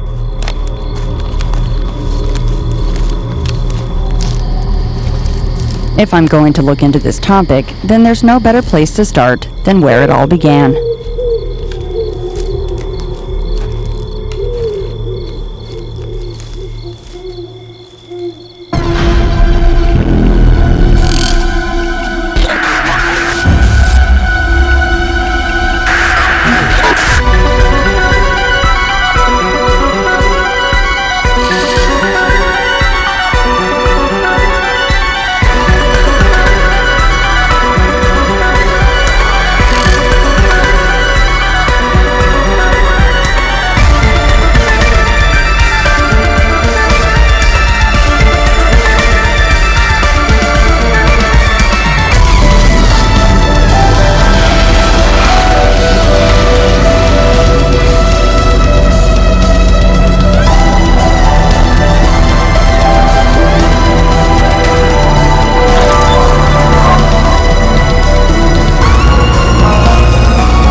The White Mountains are a part of the Appalachian Mountain Range that covers almost a quarter of the state in New Hampshire and stretch into Maine. It's home to Mount Washington, the highest peak in the northeastern United States. By far, this region's most infamous ufological event was the Betty and Barney Hill abduction, which occurred just down the street from Franconia, where we're staying while in the area. They had larger eyes than ours, smaller nose, and smaller mouth, no protruding part of the ear and no hair. I was taken into this first room, and it was quite bare. There was a small table, there was a stool. They put me on the stool, checked my eyes, ears, nose, throat, my feet, my hands, and then he put me on a table and said they were going to check my nervous system. And then he tried to insert a needle-like instrument in my navel, which caused pain. Then the examiner left and went into the room where Barney was. With Barney, most of the exam was the same as mine, except they were interested in his bone structure. I mean, they were feeling all up and down his spine, his arms and all. basically. There's a whole subset of people within ufology who support, believe in, and write about and research the large number of cases of abductees. And when I use that term, what that means is that it's someone who claims that they have been abducted by aliens, sometimes on more than one occasion, and typically studied physically with medical examinations and so forth. In terms of abductions, I think it's an area of these phenomena that many people aren't willing to go to or to face. The fact that it's happening again now, recently, kind of scares me. You know, I thought maybe this was something that happened at one point in time and it was just a weird phenomenon that was occurring and that we'd never deal with it again. It's a really dark path. There are thousands, if not, and I think most likely hundreds of thousands of people across, well, right here in the United States itself, who believe that they've had experiences with aliens. It's kind of where the contactee movement went, where as opposed to just messages, these people feel that they are being taken into a craft, that medical experiments are being done on them, and then they're being dropped off again. I was one of the first in the country to investigate alleged abduction cases. We had numerous reports around Western Pennsylvania. We could have spent full time working on just abduction reports because you can spend weeks and months and years on one case. And we have multitudes of reports coming in all the time. So we did the best we could. To my way of looking at things, it's Betty and Barney Hill and their case that really introduces the idea of an involuntary period of time where you're experimented upon, shown various things, and then taken back to your normal life with some sort of missing time. Betty and Barney Hill's experience opened the door for a flood of similar reports to begin coming in. Where previously, encounters with aliens had been relegated to the accounts of those in the contactee movement, there was now another way for those who claimed experiences with extraterrestrials to quantify it for the general public. The Hills reported physical and emotional ramifications that flew in the face of the typically benevolent space brothers encountered by contactees, and seemed to point toward a force that approached humanity with detached, clinical precision. Despite the popularity of the Hills story, it would be decades before the abductee phase of ufology really kicked off. In the meantime, investigators and researchers began to look at some historical reports in the context of a post-abduction world. There was a very important, I think, and famous case, which is the James Everell case, 1638, down along the Charles River, the Muddy River in Cambridge, Boston area. And it was a case where James Everell, he and two others went out one night, and they went downriver. They're going to go out and inspect hides that had come in on their boat in a lighter, which is a small, probably like a rowboat type device to get out. And what was curious is, as the light was seen over Charlestown that night, that was in the shape of, and they call it the shape of the swine, which is interesting. There's a green light that went to and forth back from Charlestown over Boston, down towards Watertown. And the only thing I can think of that shape, it's obviously a cigar dirigible shape. The most interesting part of it is that this took place for over 2 hours, apparently, because James Everell mentioned that he and his two companions, 2 hours later, after seeing the green light, found themselves up back where they had begun their journey against the tide. I mean, so the tide was, say, like outgoing, and now 2 hours later, after seeing this, they're back where they started. Yeah, against that. About that one. It almost seems like a very early. I think it's a classic thing of 2 hours of missing time, what we would call today, like with Betty and Barney Hill, on alien abduction. The thing that I find the most compelling about it, really, is that we can again tie this into historical accounts, delve back into folklore, and look at the concept that, in early days, people in Europe talked about the fray, and they describe abduction stories. Oh, I met these little people, and I had a visit with them in their banquet hall, and then when I came back, I thought I had been gone 2 hours, but it was 3 days. So oftentimes people will point towards UFO stories or abduction stories being incredibly similar to fae or fairy stories that we have from the British Isles. One of the ways that this comes out is through what they call changeling stories, which is where fairies come in the night to replace the baby of a woman who has recently given birth, and the woman knows that it's not her child. Either it's crying all the time, or the baby was crying all the time and now it's completely silent. Like behaviorally, the child is different. And without an explanation for that, she offers up the idea that it's a changeling.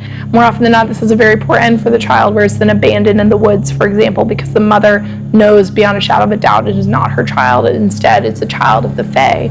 There are some old abduction cases, but they're very rare. And what you get far more often in the cases of even like the airship run, the airship flaps, there was a sense in which people could interact with the occupants of those vehicles. These strange ships, whatever they were, would occasionally land, and people would be invited to come on board and even tour the facilities, as it were. So it really isn't until much later that these start to become a situation where the abductee is taken against their will. I remember one case, and this would have been north of Pittsburgh, but I did have an opportunity to go up and interview this person, because this always stuck with me, and this is probably late 1960s. This fellow would get up early during the night, early morning hours, and would go out in the middle of the woods, and allegedly was going aboard this object that was landed on the ground, and had various types of physical experiments and whatever going on. One thing I remember him mentioning, what these little creatures look like, and he said they look like Pillsbury Doughboys. And I always thought it was such a great description, because that was long before you were really hearing much about the Greys and these small humanoid creatures. The general public didn't know a lot about it back then. In the late 80s and early 90s, the abduction phenomenon was pushed into the spotlight thanks to books like Communion, movies like Fire in the Sky, and television shows like The X-Files. Travis Walton's purported abduction while in the forests of eastern Arizona was in the limelight for years and may have helped to push pop culture even further into embracing a subject that had been overlooked since the Hills. Mostly, pop culture portrayed abductions in the ways the Hills or Walton relayed their own experiences, with strange lights coming to take victims into the air where they were inevitably experimented on in an increasingly grisly fashion. Despite what Hollywood was saying, this wasn't the encounter that all experiencers claimed to have. And very often, the contact seemed to defy rational explanation. In many instances, the events were so bizarre, they left the victim believing that it was little more than a surrealist nightmare. Donovan Smith believes he experienced something that defies explanation when he was just a kid, and that the event points to an abduction experience. Despite taking place decades ago, the event still affects him deeply today, but has left him wondering if maybe he didn't simply dream the whole thing up. Well, it was around 91 to 92. It was late night. I was sleeping. I woke up. I had to use the restroom.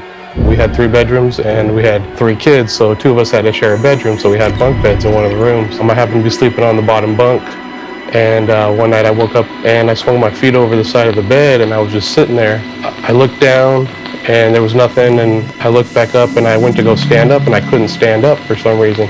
So I looked back down, and when I looked down, I saw what appeared to be like green mist, some kind of greenish mist, pretty solid, and it was swirling around my feet. And so I tried to stand up and I couldn't, and I figured it's probably because of the mist or whatever. And I didn't know what it was, and it looked like it was coming from underneath my bed. When it was around my ankles, it looked almost like shackles, almost, kind of, because it was more solid in the middle, like it was all connected as one big thing. And then the next thing I know, I looked up again, looked back down, the stuff was gone, and I could stand up. And after that, I got really nervous, so I went and used the restroom, and when I came back, I was so scared that I jumped onto my bed because I didn't want to get my feet anywhere near the bottom of the bed because I didn't know if something, was underneath the bed or what it might have been. About a day or 2 later, there was a kid in my neighborhood who told me that he saw a big black triangle-looking spaceship in the sky, and he said that I had lights that looked like a V shape. I'm not sure if it was when he saw it, but it was around that exact time that stuff happened to me. You know, it's one of those things where it's like, you always look back and you're like, you know, did it really happen? Was it real? But, you know, it's so vivid in my memory. I see the picture, you know, I could see it clear as day every time, you know, every time I think about it. So this is where a folklorist will take a step back and they'll apply two different theories. The first is called the cultural source hypothesis theory, which is a theoretical perspective where people who have had experiences of the supernatural are formulating their stories or their experiences solely based on a cultural understanding of what that should look like. Experiential source hypothesis is the almost exact opposite of that, where it says that people might have a minor cultural awareness of supernatural paranormal phenomena, but instead when they're sharing their stories, it's based on something that actually happened to them that's unexplainable. We don't know what it is. So it's not necessarily saying a UFO is an alien spaceship, but instead what it's saying is that the UFO is something unidentified, it's something they don't know what it is. And when they talk about their story of seeing that or being abducted or having any type of contact with that, their story is formulated based on their experience. I think we should have scientists and especially psychologists looking at this to figure out, is this just mental? Is there a physical side to it? What's going on here? Even if it is just kind of a emotional manifestation that happens, you know, why is that? Do these people need to be treated? What's going on here?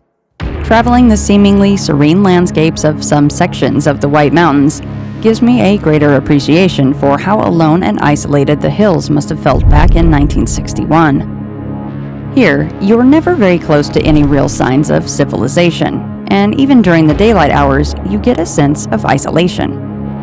It's chilling to think about traveling these same roads late at night, almost 60 years ago, before there were even the modest houses, gas stations, and villages that have grown up around the area since.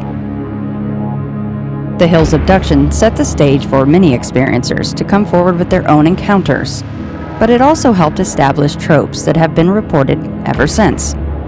From physical after effects like scars and markings on abductees to supposed alien implants recovered from those taken, the phenomenon has continued to grow only stranger in the waning years. This includes the theories as to why people are being abducted to begin with. People who are experiencers talk very frequently about the idea of hybrid alien-human children. Especially male and female experiencers will say that their biological anatomy has been utilized for the production of a hybrid child.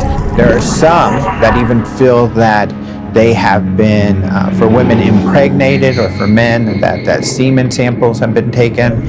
And then a step beyond that is there's a group of people who believe they've had children, that they believe are hybrid children, that they're showing on these spacecraft and things like this. So when we talk about conspiracy theories, there's one other one that we should probably touch on.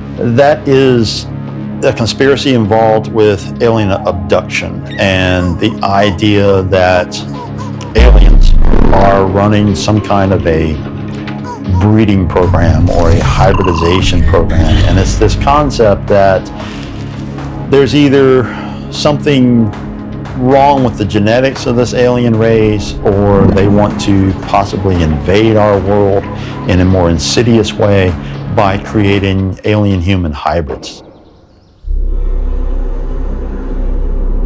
Locations where a high volume of UFO sightings come in are frequently associated with abductions, and nowhere is this more prevalent than the Hudson Valley.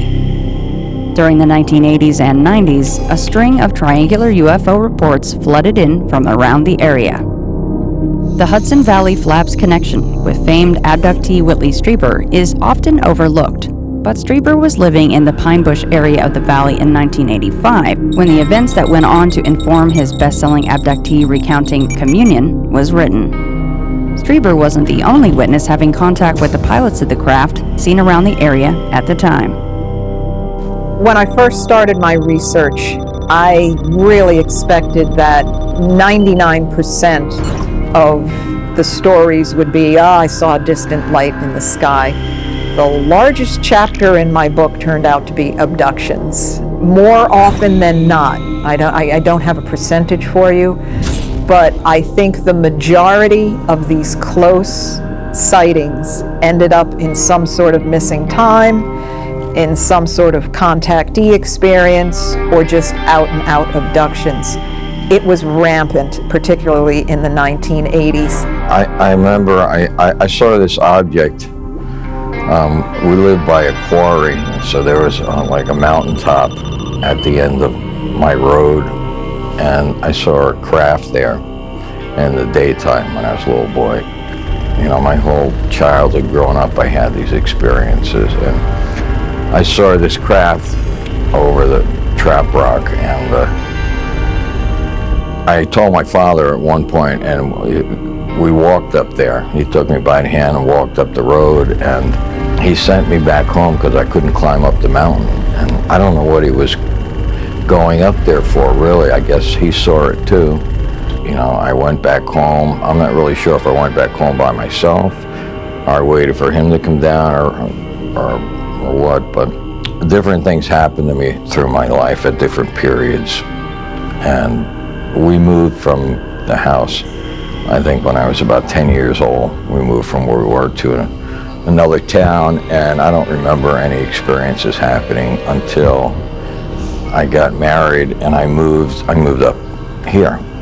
One night I went to the store to get some beer. It was a Friday night. I kept getting this feeling to go out to the store. I didn't really want to go out. It was like one of the coldest nights of the winter. I remember seeing these lights moving through the woods that night. I went down this back road. The store is about 10 minutes away. And as I made a right to follow this ridge, this craft was kind of appeared over the ridge, and it kept pace with my car as I drove along, and I kept looking up at it, and it was just moving with me over the trees. And at one point I came around a turn, and it was down on the ground, this big light, and it looked like a big egg shape, you know, but it was house size, and there was mist swirling all around it. I distinctly remember, and then I remember just having this feeling come over my body, started tingling, and all my hairs like standing up. And the next thing I knew, I started my vehicle and drove off. And so I went down to the store, and when I got there, it was midnight, and I'd left the house about 10 o'clock. And anyway, I got some beer and I went home. I didn't drink it because it was too late already, but you know, I went home. My wife was hysterical. Were there physical effects from any of this that you can talk about? Or that? Well, after that event, I don't know if it was the same night, because a lot of things started happening after I had that encounter there on the road. But one morning I woke up and there was dried blood coming out of my nose. It was dried all over my face. Scoops in the back of my neck here that you can put your finger in, actually. It's shaped in a triangle. Any idea what was going on with, you know, your nose or anything? No, but years later, I had triplets, and one morning when I went in to say goodbye to them, they all had blood coming out of their nose. You know, they were sleeping, but all of them had blood dried on their face coming out of their nose, like what had happened to me as an adult. But on many cases, all kinds of physical effects, ill feeling, the classic nosebleeds, scoop marks. There was a whole variety of it. I have not gotten a lot of, I was on a table in a craft type thing. Mostly, I don't know what just happened to the last 2 hours. And then it happened to my brother, and I found out that my child is now experiencing it. So a lot of abduction experiences, many, many multi-generational experiences as well. I remember speaking to the first abductee face-to-face I ever did, and her husband sitting next to her, and he was holding her hand so tight as she was recalling her abduction experience to me, and she was just bawling her eyes out. With hers being so traumatic, was it an ongoing situation or just a one-time event? It started as a one-time event until she started having reoccurring dreams that other things had happened. Whether or not those dreams or those memories are real or not, I can't say. But she believes it was ongoing. What do you think there's any tie-in with genetic backgrounds, it runs in families? The idea that the abduction phenomenon has some sort of relation to lineage or ancestry or even bloodlines is very fascinating. When you do look at it, a lot of these people who are claiming to have been abducted do have similar blood types, or it runs in the family. You hear the grandpa had an experience, the dad, the daughter. There could be something to that. Well, I've begun investigating this topic from the perspective that people need to return to the optimism that led the way in the earliest days of research. I can't help but see why some approach the subject with such hesitance. The abduction phenomenon has thrown a wrench into the works. That makes me question if I even want to look into a phenomenon that can so quickly turn on innocent people. One interesting side note is that some purported abductees don't have the same type of negative experience that many of those taken claim to have. In fact, some believe the experience to be overwhelmingly positive. Whatever the case might be, an experiencer seems to undergo a traumatic event that never fades from their memory, and can have lingering effects that negatively or positively impact the rest of their lives. There are a lot of people that are making these claims, and these people are not just all weirdos. Some of these people are very credible. Some of them are professors, law enforcement, scientists. I mean, it runs the gamut of people making these sort of claims. For that reason, I think it's a very important situation that we need to pay attention to. And most of the high-profile UFO cases deal with people who have been abducted. There's also a move towards changing the term abducted into experiencer in order to move away from some of the stigma that we find when we look at abductions generally. Oftentimes that stigma is presented in a way that conflicts with a lot of beliefs we see in today's society about appropriate behavior. So moving towards the term experiencer instead allows us to navigate away from some of that stigma and instead look at the validity of those experiences. I can just tell you there were some interesting reports. Again, some of these were very credible people. I can't say they were being abducted by aliens, but something happened to them that affected their lives. Some of them, as I recall, had some interesting physical signs on them of something that had occurred. It was just a surreal moment for me because I'd always heard of abductions. They were always, kind of cool and sensational. But until I sat down with a woman whose husband was there, believes her, supports her, and she is just so overcome with emotion and clearly some sort of trauma, I had no choice but to believe something firmly happened to her. As with Phoenix, the Chestnut Ridge, or the Hudson Valley, visiting a place like Franconia pushes the people at the heart of the subject to the front of my mind. Betty Hill, later in life, believed that her own taking was an innocent and benevolent one. Betty passed away in 2004, but her story remains as much a mystery as it did when she was alive. While dreams, government manipulation, and even simple misidentification and outright lying have been offered up by skeptics as the cause for the Hills abduction, we still don't know what happened in 1961. Despite this fact, I can't help but think something really did happen here all those years ago. And regardless of how she might have felt about it in her waning years, the event had to have been as baffling as it was terrifying. So they put the sign up in 2011 to commemorate it, but I think it's kind of interesting just in general talking about abductions. A lot of these people, as we've found out talking to people, it seems like they actually have trauma, some sort of almost like PTSD that they kind of deal with, that having a story like this probably wouldn't do them any favors. And That's what I was about to say. It's not going to do them any good whatsoever. I mean, it's going to make probably a relatively, I don't want to say hard life, but it's going to make things harder. It's not going to make anything easier for them. I don't know. I don't think it does seem credible on the surface, at least. I mean, what about the other side of it, to where you're trying to figure out maybe a more logical terrestrial explanation for an abduction like Betty and Barney went through?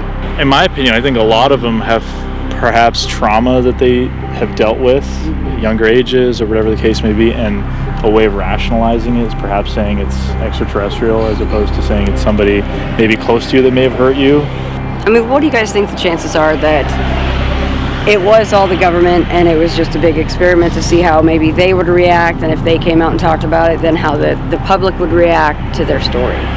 It's imaginative people. Or imaginative people. I mean, it really could be. It really could be. Yeah, I think that's the thing about all of this, is that there is an infinite amount of possibility here. I mean, you can literally throw something up and it could potentially be correct. Yeah. It could be the government working with aliens, the aliens working with the government, no aliens, no government, or any combination of all of those.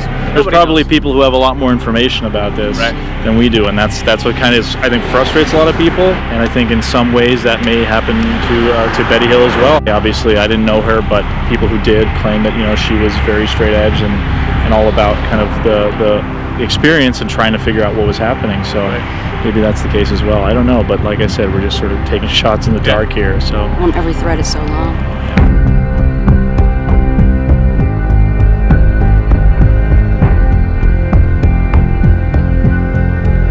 Coming up on the final episode of On the Trail of UFOs.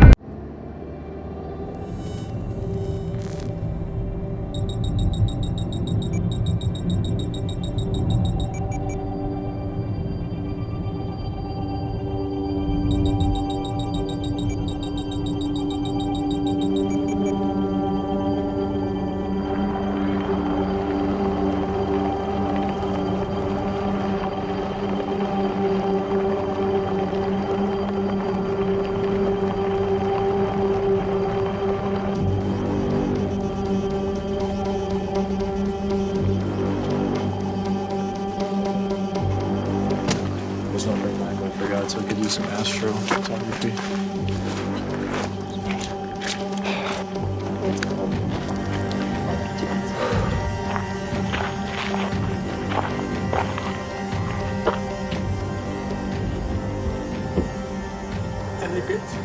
I think there's some laser type stuff. Left the astro. I'm not entirely sure. So Carolyn, what are we looking at here? All right. Well, usually when people come in, we make sure they have a little book where they can document, you know, what they see. That they have a star chart so they know for every season. So we make sure that they know what they're looking at in the sky. So they can look at the map, they can look what's up there, and when they do see something move, then we can help them with the laser pointer and whatnot to discern if it was a satellite or not a satellite. Laser signal, which puts out a pretty powerful beam, it goes 20 miles and it will light a match head in 5 seconds. So Carolyn, why do you come out here and spend a lot of your free time gazing at the sky? Well, I do think that our civilization really needs to start reaching out, and that's the only way it's going to happen, because we've been waiting for decades for disclosure and it's not coming from our own governments. So we're going to just have to do it ourselves, and a lot of people have, with some really good results, including myself. What's the closest you've seen something? Have you gotten a little bit nervous that they've come in a little bit too close to you? Yeah, definitely. Not nervous in a scared way, right. More of an excited way, like, right. And then, you know, they acknowledge you, they flash a couple more times and they're gone. So it's not a very long experience anyway. How much time do you think you've been in the field practicing this? It's going on 7 years easily, and off and on before that. But for about 7 years, I've been coming out mostly by myself.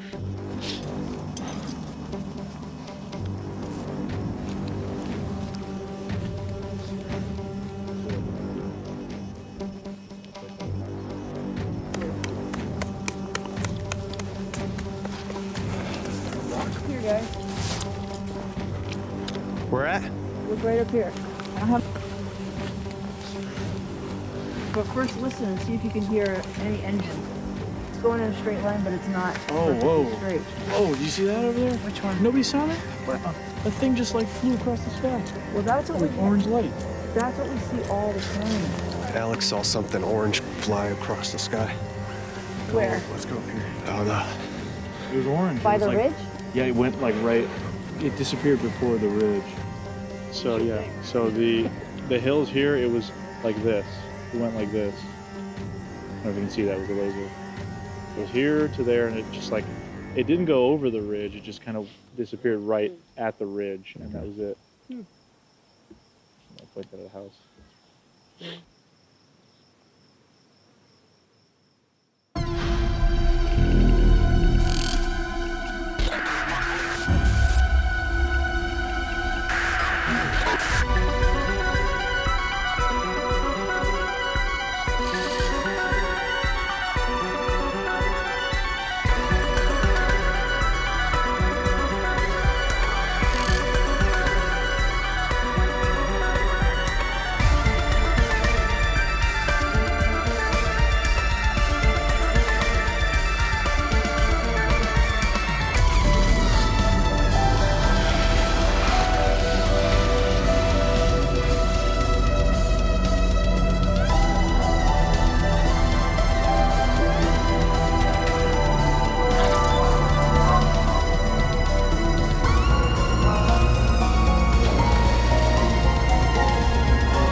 It's been almost a year since I started on this trip in search of answers.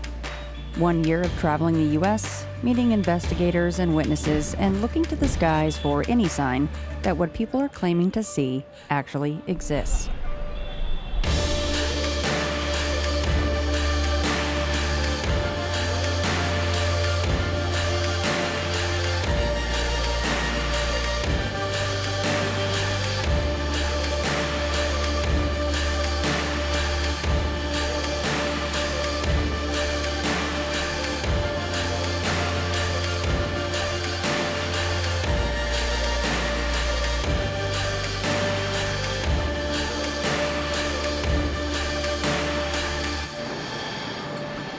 I came into this adventure knowing full well the odds of seeing anything for myself were slim. Despite what the mass array of paranormal-themed television shows currently floating around the bowl of networks might tell you, simply going to a location where someone has seen something strange before doesn't come close to guaranteeing your own encounter. This goes doubly for UFOs, a phenomenon so beyond our reach that it actually seems to be just messing with us. I guess it's the elusiveness of the target and the frustration I feel after failing to see anything for myself that makes me wonder just what it is that keeps the average enthusiast or researcher coming back to the subject day after day. How do you find the willpower to continue looking when logic would dictate that there are better ways to spend your time than chasing shadows in the fog?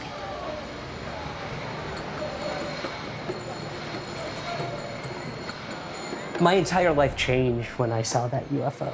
Like the entire path of that I was on was changed. I'm now talking about UFOs all the time, every day. This is a part of my life. And I never saw that. I never wanted that. For me, the more stories I heard, the more excited I got to possibly find answers. If we ever will about what UFOs are, I can't tell you, but the journey almost means more to me.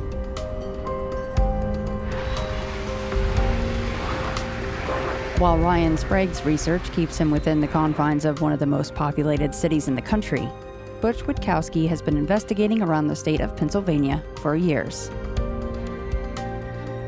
Butch has a career in law enforcement behind him and utilizes his previous training while investigating strange cases around the Keystone State. More recently, he's invested thousands of dollars into making his research more mobile. Had my first sighting in 1989 with 7 other people in my front yard in Tucson, Arizona. The bug bit me, and that's where I've been ever since. So it's been 30-some years now that I've been involved in this. I was a member of MUFON in 2007 to 2009. I left them as a chief investigator, STAR team member, and state section director, and started my own group, which was this UFO Research Center, Pennsylvania. Carolyn LaRock has been researching the UFO subject since she was a kid.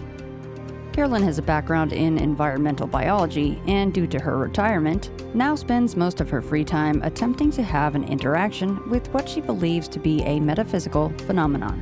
I've been involved in the UFO subject matter my entire life because my father was a DoD contractor my entire life. And so he worked on advanced technologies for a long time, and he used to go to meetings over at Hanscom Air Force Base down in Massachusetts, and we would go and hang out outside watching planes land while he was having meetings on different technologies. Pretty much started just looking into the UFO phenomenon. Still got nowhere. I mean, I bought books, I papers, started accumulating all kind of information that took me no place at all. So I joined MUFON. Like I said, I became a state section director, chief investigator for the state. Everybody got all this information. It went into CMS files, end of story. And I just made up my mind I was going to start my own group. Got a bunch of like-minded guys together that I knew, that had been doing it a long time, and said, let's do this. Since your dad was involved in DoD, does that inform the way you investigate UFOs? Initially it did. Because my dad is a hardcore nuts and bolts scientist, and it was two different key things happened. In 2016, I had my dog out, and it was well after 10 o'clock sometime, and I kind of felt a buzzing, and I caught a little bit of movement out of the corner of my eye. So I turned around, and then I could kind of get a feel that there was something moving very slowly across the sky overhead, like a barge. If you've ever seen a barge go down a river, how slow that it moves. And so that kind of kick-started me, and it was super long. I mean, it just kept going and going and going. So we ended up moving from this one house in Samberton over to Guilford, and right before we moved in December, I was out with my dog.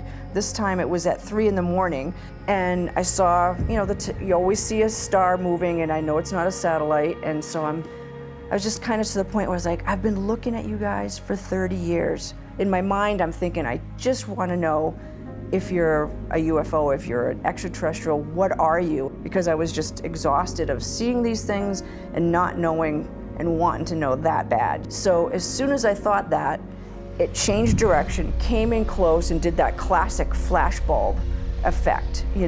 That's kind of how I made the transition from the nuts and bolts, looking at the sky and whatnot, to more of now I'm very much into the emotional contact with what I see in the sky.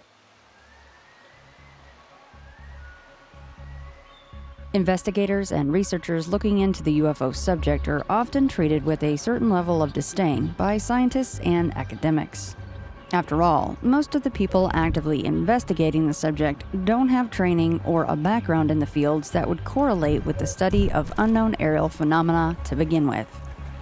Dating all the way back to the days of Kenneth Arnold's sighting, the field of ufology has been bolstered by average people who spend inordinate amounts of time looking into something that in some way has impacted their lives to such a degree that they'll give up free time, massive amounts of personal funds, and even their family lives to chase UFOs. Yet, despite the occasional exception, most of those involved in the search aren't in it for money or fame. They're simply seeking answers. How does a typical investigator go about looking into a sighting report?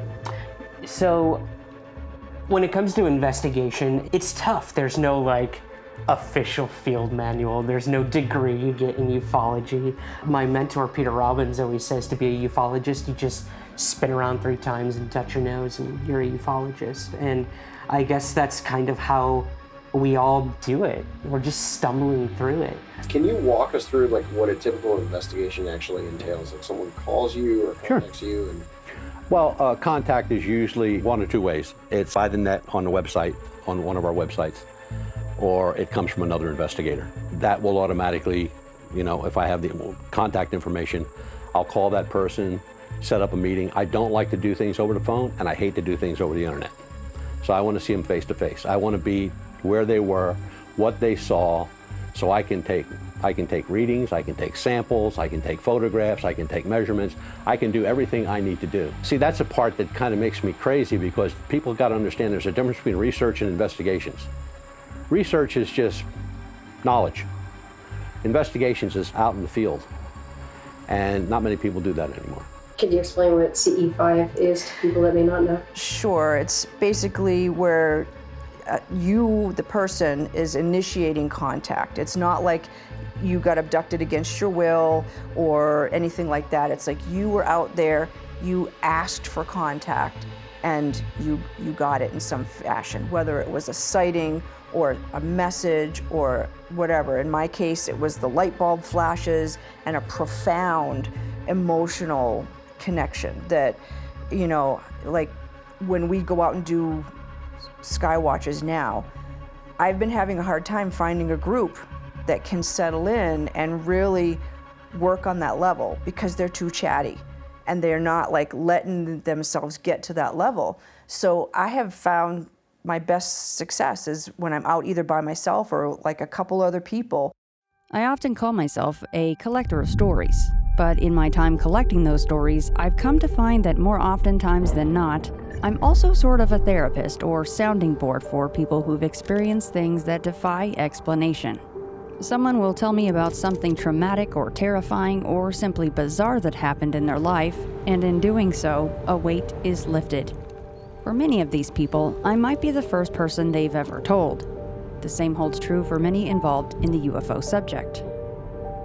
While seeking answers is important, many of those who talk to witnesses and experiencers come to find that in offering an ear to listen, they've also created a safe place for someone who might otherwise never be able to express something that has potentially changed their entire worldview.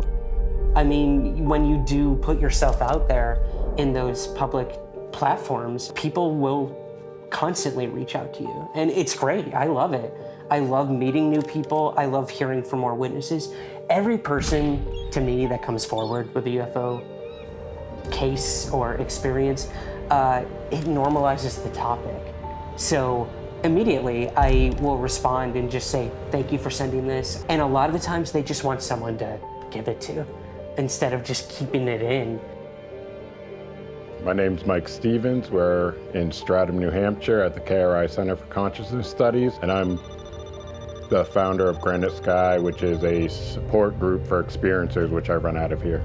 But when you say support groups, I mean, how does it function? It kind of brings people of like-minded experiences together. The biggest part of it is letting them know they're not alone, and that so they don't feel crazy or stuck with this thing they've been told isn't real their whole life while they've been having traumatic experiences. What prompted you to start that? I had my own experiences at a really early age. So when I got to the point of coming to terms with them, I kind of said, well, I can't let anybody else do this without making an effort. The types of reports and the types of reporting, they're all the same. I mean, you've got to be diligent. You've got to talk to the people. You've got to ask those questions. You can pretty much tell when somebody's giving you a snowball job. You know what I mean? There was a UFO case that I looked at about a year ago in Brooklyn, New York, where a girl had called me frantically. She was a coworker of mine. She called me at like 2 in. I'd never talked to this person on the phone before. So I was scared. I was nervous. I didn't know what was going on. And she calls and she said, Ryan, you're the only person I thought of. There is this huge red light outside my window, and it's coming closer and it's getting brighter, and then it's going back up into the sky and coming down and pulsating, and I don't know what to do. Should I call the police? And I immediately jumped into investigator mode. I told her, just calm down, is it hot? Like, is it burning you or anything like that? Like, making sure she was okay. And she said, no, it's not that close, but it's super scary. Is it making any noise? Is anyone else in your house that can, verify this, that? And I told her immediately, I said, get off the phone with me and start recording it. Is it still there? And she said, yes. And she did.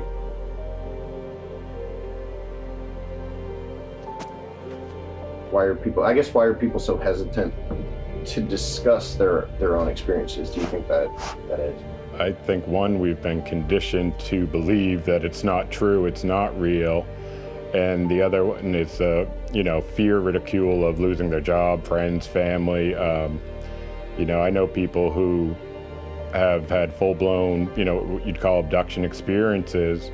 Their husband will sit down and watch Ancient Aliens with them, but thinks it couldn't happen to you. So there's a lot of play with it, even within the field of people who possibly believe in it. And the biggest challenge when it comes to investigating UFOs is by the time it's reported, it's already gone. So there's rarely anything to ever investigate. So for me, it comes down to the witnesses. And a lot of people don't put a lot of credence into witness testimony because it is just a story. Unless a piece of that craft was left behind or some sort of trace evidence, there's not much to ever really investigate. So it's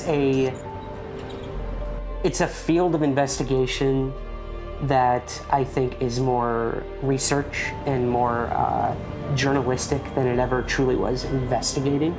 The search for fame and fortune has pretty much destroyed ufology. The search for the truth. That's what I want. I don't want the game. I don't want the embellishment. I want proof. I want the truth. And let me tell you something. It's out there.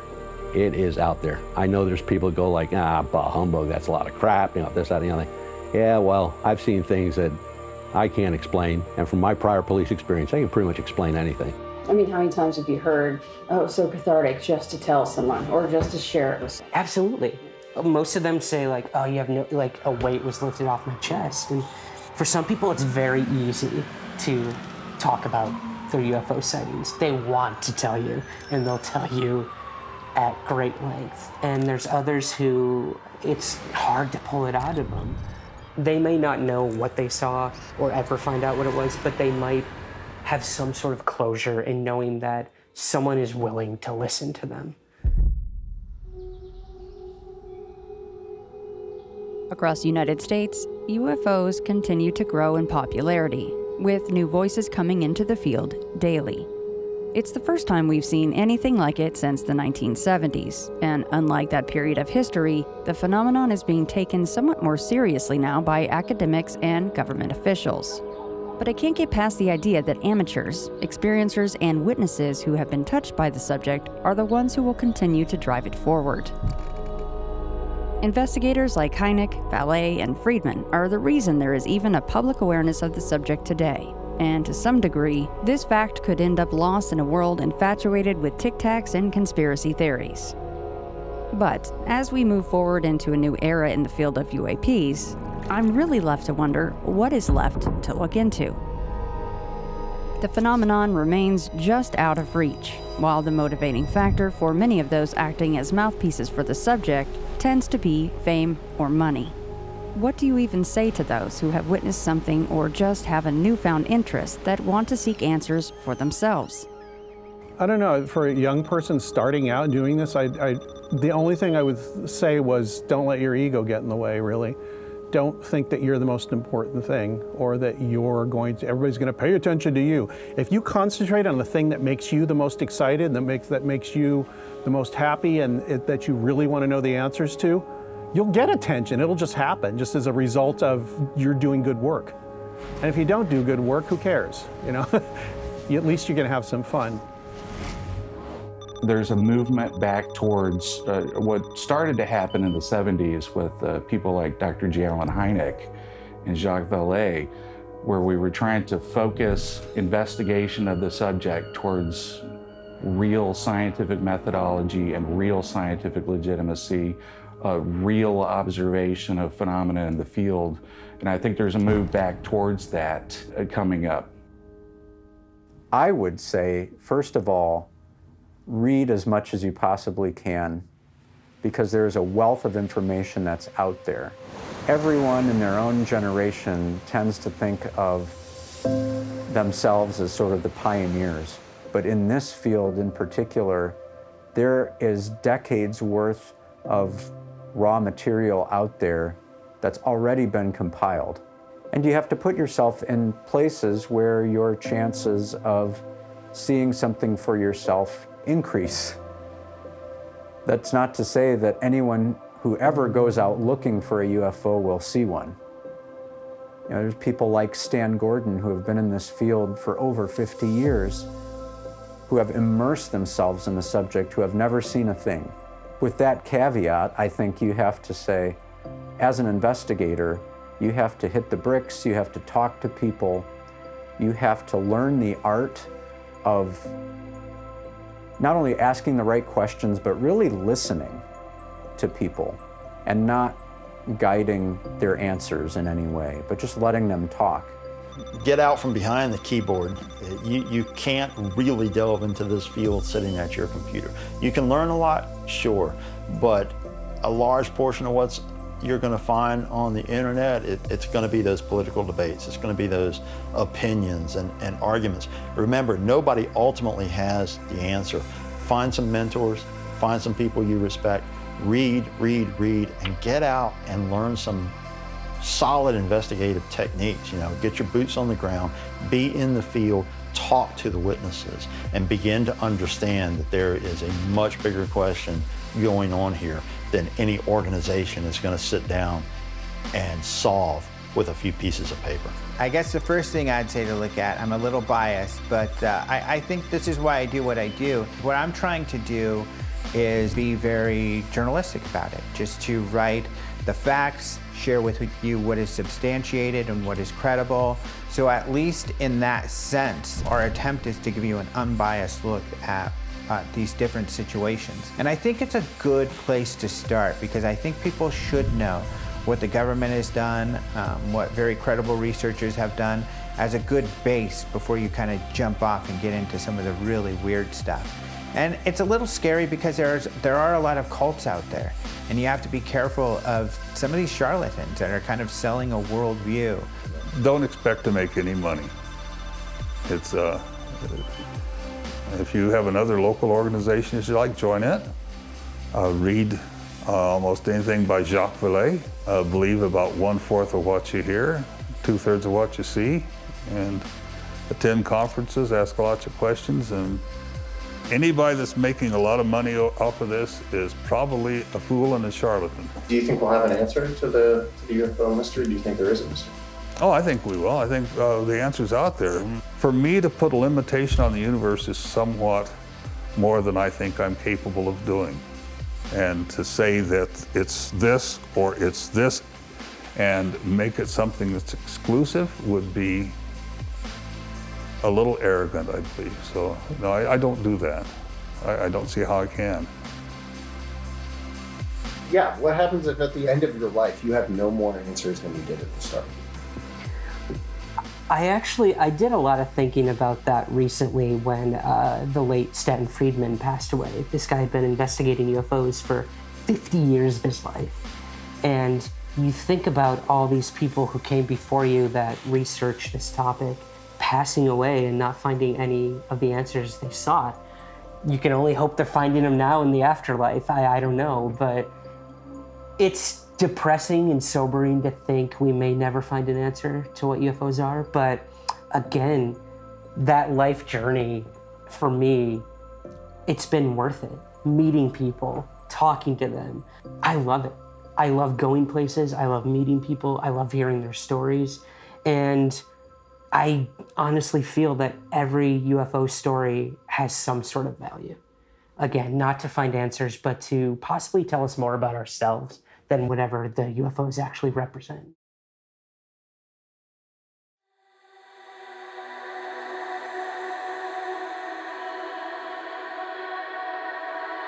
Maybe it's fitting that my trip would wrap up in a place so important to ufology. Hollywood has done more to push the UFO subject into the national consciousness than most realize. Though it's probably worth mentioning that the end results usually leave a lot to be desired. We came here to get a final handful of interviews and to make plans for what we'll be doing next.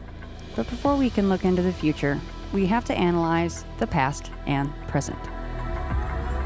I think it's easier for people to come out and talk about the subject, but I really don't know if that means that a lot of people still feel that it's okay to do so. Because they're still in their circle of friends and their life and their serious jobs. And at the end of the day, it's still up to them, regardless of what all the rest of us are doing, if they want to come out and talk about it. But I feel like it's a big part of it is to gather more and more information and more data about what's going on. What do you feel like your ultimate goal was with the trip, like with going around the country and speaking to so many witnesses and investigators? Like what did you come into this wanting to get out of it, and what are you leaving with? I always come at things from the personal side of it, so the people side of it. Well, Ryan Sprague has told me before, he's like, I'm good, I saw it once, I know it was something very strange.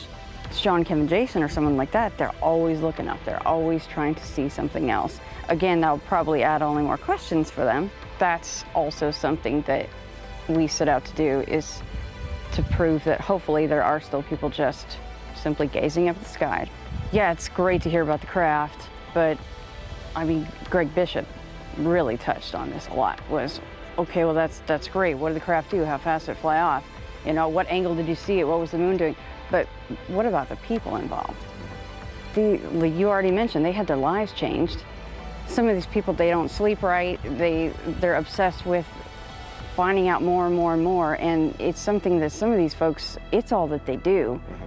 Whether or not they're on a podcast or doing some of the things that we do, it's taken over their lives. Now, despite what I thought 1 year ago, you can't simply walk out your front door and encounter UFOs. People like Stanton Friedman or Ron Regier have devoted the better part of their lives to investigating this subject of identified flying objects. And in retrospect, analyzing it for myself is something I just can't put a stop to and declare that I lean one way or the other. UAP exist. From the skies above Sedona to the forests of Brown Mountain, there are objects or lights which defy explanation that are being witnessed by ordinary people. But I still don't know what they are. And despite traveling thousands of miles, I've barely scratched the surface of the decades-long history of the study. If I've learned one thing during this journey, it's that you can't put an expiration date on the search for the truth. This year has been many things, eye-opening, exhausting, and exciting. But most of all, this year was just the beginning.